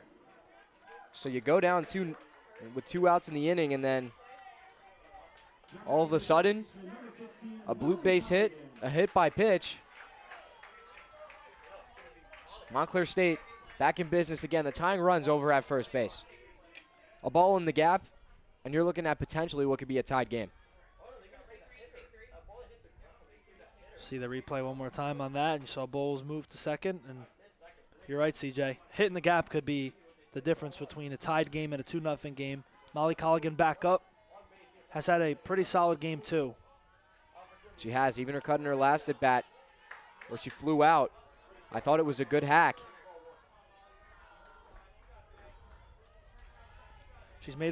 You're right, she's made great contact with the ball, regardless of where it's been. The 1-0 from, and that one is popped up. I'll play. It might fall as a fair ball, and a collision makes the ball drop.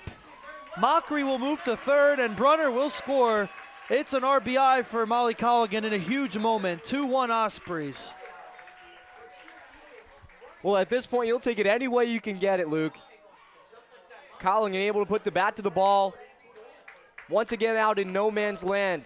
I feel like we've seen a million balls today that are just kind of in between fielders. And there's just no communication out here in left between Spencer and Segnello. They run into each other, ball hits the ground. Montclair State takes an extra base. With Mockery going to third, the tying run is 90 feet away, Luke. Vasquez lifts that one to left field, and it's going to fall. The game is tied, and they're going to send Colligan home. Here's the throw. It's not in time. The Redhawks have climbed all the way back in this inning. Now they take their first lead of the entire day, 3-2. Unbelievable. It's come out of nowhere. What a difference 2 pitches can make. And you got to wonder, where was Segnello doing? She was so far pinched in, and it just went right over her head.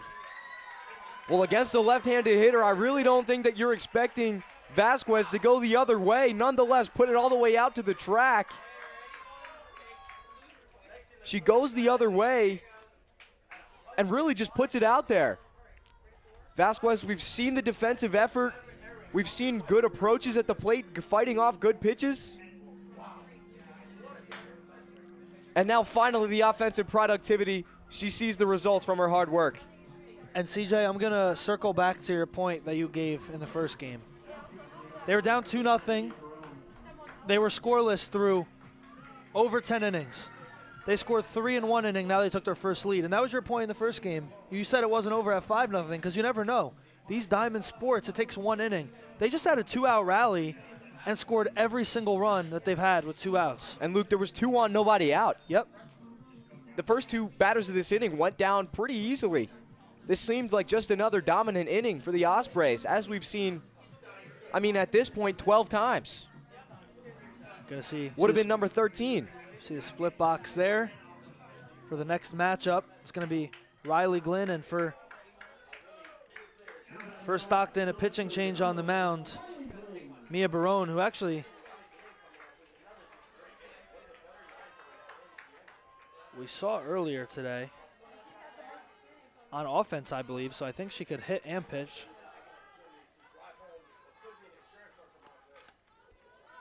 And what an unbelievable turn of events. Yeah, and although they have the lead, they still, you want to grab one more. You want to grab one more run. You don't want to go to the top of the 7th. I mean, you could take the 3-2 lead and go to the top of the 7th. You came back, but I mean, I think any way you take it right now, you're okay with. But I 100% see what you're saying, Luke. You don't want to just kind of leave this, you know? Going into the 7th, clearly we just saw it. Anything can happen.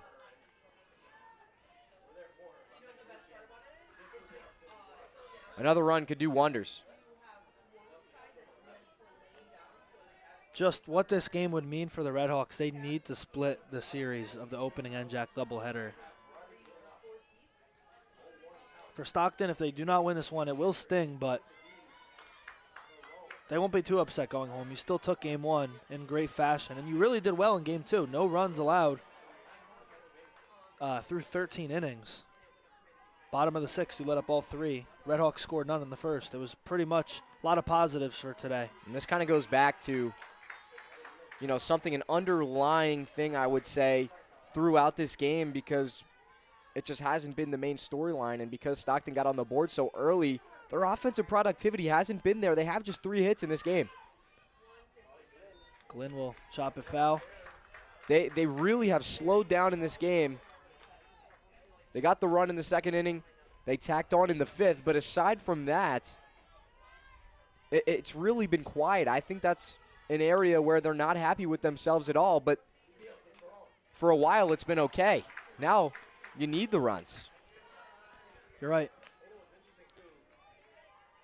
Although, also for Montclair, though, they've been able to reach base a lot more because of the walks, and they've taken hit by pitches, and so is Stockton, to be honest with you. A lot of unique ways to get on today. Riley Glenn's trying the exact same thing over and over, just trying a slap hit over there to left field. Vasquez is a good base runner as well. If you can get this ball into play, even to center field where that gap is, you know Vasquez will get the green light to go home. Glenn chops it over. Chakowski is pinched in and makes the out, but not before the Redhawks climb all the way back in the bottom half of the sixth. So now, one last chance for Stockton to tie or take the lead. Unbelievable. Once again, you can't say it enough. Just truly out of nowhere. Montclair State, with their hopes looking bleak. No real energy offensively. They get the bloop single, a hit by pitch rather. And all of a sudden, 3-2, Stockton is stunned. One last chance for either of these teams. For Stockton, 3 more outs to go. All game, I thought Montclair would have the bottom half of the seventh, but they have a chance now to close it out here. Let's take a look at it one more time.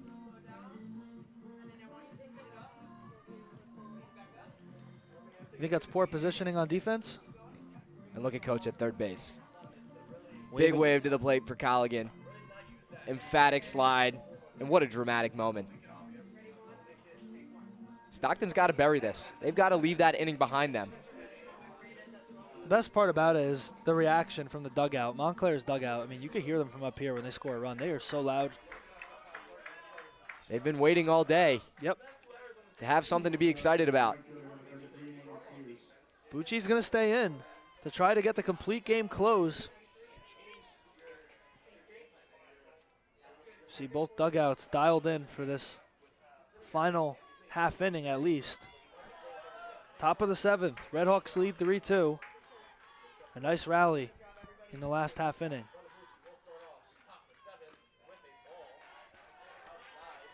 Ball one. Bucci's got to stick to what's worked all day long. She only has 2 strikeouts. It's been a lot of weak contact and generating outs, trusting her defense behind her. Want to get ahead in these counts. Swing and a miss. Good start to the at-bat versus Sears for Bucci.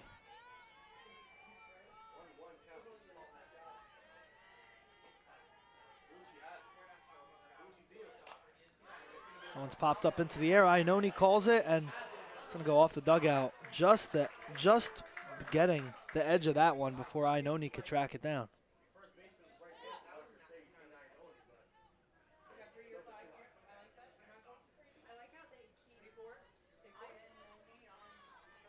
The Ospreys fortunate to have a second life after that one.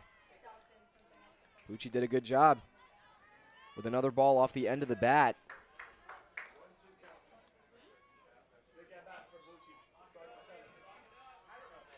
And for Stockton, Sears, Formicelli, and then Segnello, the bottom three in the order.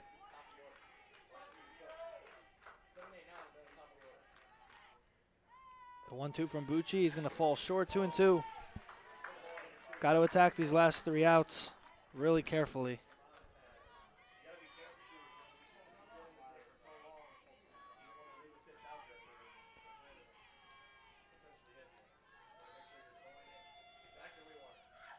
That one is a high pop-up, and Mullen yells ball, and she gets it. 1 out, 2 outs left for the Redhawks to win this one. Good talk out there in shallow left between Mullen and then Glenn as well. Glenn came charging in, flying in for that. And normally I feel like a left fielder's ball in that scenario, but Mullen making it very clear that she was under it. No need for Glenn to come charging in. Pretty much, out of control at full speed. And that's what I'm talking about, the communication. You heard Mullen yell ball 3 times all the way from up here. And for Stockton, they were a lot closer to us. We didn't hear them communicate and wave off. That was led to their collision, which really just might have lost them the game. 2 more outs to go for Montclair. Check swing. And obviously that ball down the left field line for Stockton, a much more dramatic version of that, if you will. I mean, either way, that was kind of a tough play for everybody. This one, Mullen camped under it, but it still, goes to show because that ball was in somebody's glove. The collision forced it out. The 0-2 pitch. That ball's hit over to Mullen. She gets it on the hop, and Iannone with the scoop. And what a play. I mean, just Brunner was ready to back it up, and she saved it. Man, I love a good pick at first base, Luke. And for Iannone, good work from her. It was a little awkward, if you will, from Mullen over at shortstop. I don't think she fielded it necessarily clean in front. So by the time she gets it to first, a little bit off balance, the missed time. But what an incredible pick from Iannone with the backhand for the second out. Fired up. That's huge. That is huge. Cannot afford a runner on due to an error. Iannone has persevered a couple times today, making a couple plays like that, stretching as far off the base as she could. And now Stockton are down to their final out. They're going to pinch hit for it to keep it alive. It's Elizabeth Martin, the freshman from Port Republic, New Jersey. It all comes down to this. The Redhawks were down 2-0 throughout the entire game, got shut out in game 1, 5-0, and they had a nice rally to give them their first lead of the day, 3-2, and have the chance to end the game.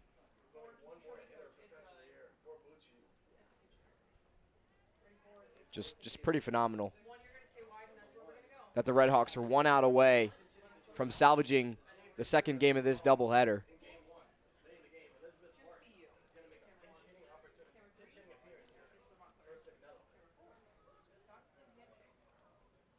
And I don't know what's going on. We're discussing the legality of the substitutions, perhaps. A lot of pinch runners, a lot of pinch hitters. Not a lot of pitching changes, though. It's been both coaches have trusted what they put out there. But a lot of offensively, ton of changes throughout. And that, that kind of goes into when you're having an off day. Clearly, neither offense up to standard throughout the day, and both of these coaches they really want to spark out of either one of their dugouts. So if they have to reach to their bench to continue to find that, you know, they're going to continue to search. And now Martin, no pressure, but we're pulling you cold off the bench here. down to our final out. Let's take a look at the play of the game one more time. That collision that gave the Redhawks the lead. Just incredible how that happened. And I felt like that was, you know, that was fitting for the way that Montclair State's gone today. They've battled in their at-bats. They've fought off tough pitches. That was another tough at-bat, the third in a row at that point for the Redhawks. First pitch to Martin. Strike one. And even though you aren't able to put that ball over the wall sometimes, you know, that ball was not barreled up by any means. But you continue to push against the wall, eventually it'll break down.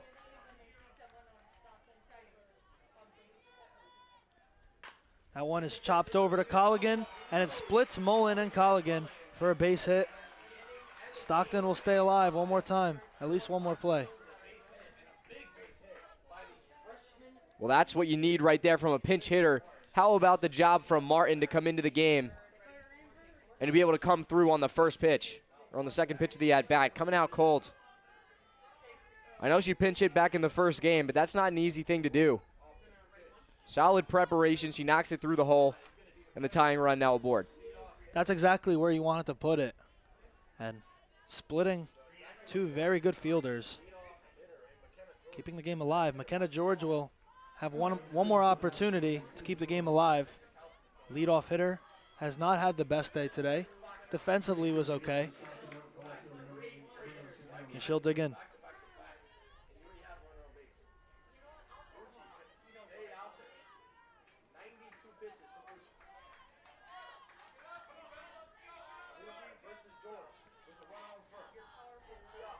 George at the plate. Here's the pitch from Bucci. And George jumps on the first pitch. Fouled off. Everybody will go back.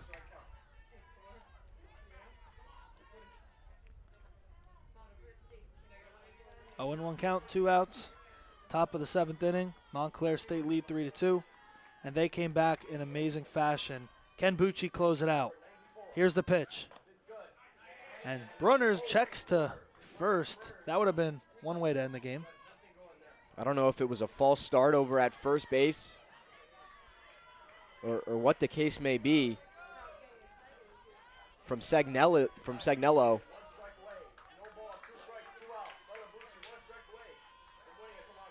The 0-2 from Bucci to end the game, and George will foul it off. Just keeps on fighting. It's a great fight right there. Back up at the top of the lineup, it's not going to be easy. Your opportunity to make this easy was with the bottom 3 in the lineup. You see that check back on the runner. Runner wanting to make sure Segnello doesn't get any ideas, try to take any extra bases. Regardless, get the hitter and this thing's over. 0-2 pitch. I said it did not hit the corner, and it gets past Iannone. And Mockery wisely backing it up. It kept everybody right where they should be. Nobody advanced. Even if you have a chance to get the runner there, I really don't know if that's worth the risk because you see what can happen. Thankfully, Mockery there to back it up. But if that ball's on the other side of the bag, we're talking about she's on second and maybe third. Yeah, you got to be cautious here. Tying run is on. The pitch is going to be foul again. Just getting out of play. Past Iannone's reach.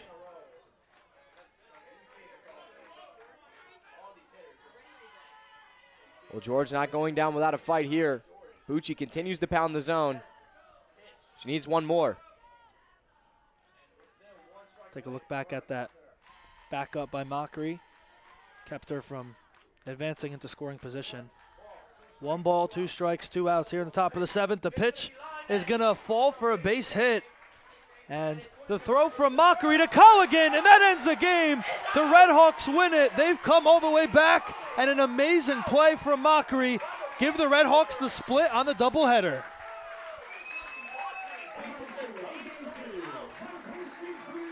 And Jackson at its finest, Luke. You tell me back in the 5th that this game ends like this. I mean, you asked me, What have I thought of this game so far? I said we're waiting for the big moment still. I can't give my thoughts. It hasn't happened yet. And Montclair State, the unlikeliest of victories, they were dead in the water for 12 innings. And just as Stockton did back in the first game, Montclair State, when given an inch, they took a mile. A big-time win ends in emphatic fashion. What a throw to end the game. And I'll say it again. Mockery I think she saved the game on the play before too, where Brunner missed through it to Iannone, and she backed it up. I mean, it was awesome. Just the way that they battled back. The first game was so rough. Let's take a look at some of the replays and the throw one more time. I mean, my goodness. On a line. Hope that was worth the trip from Cali.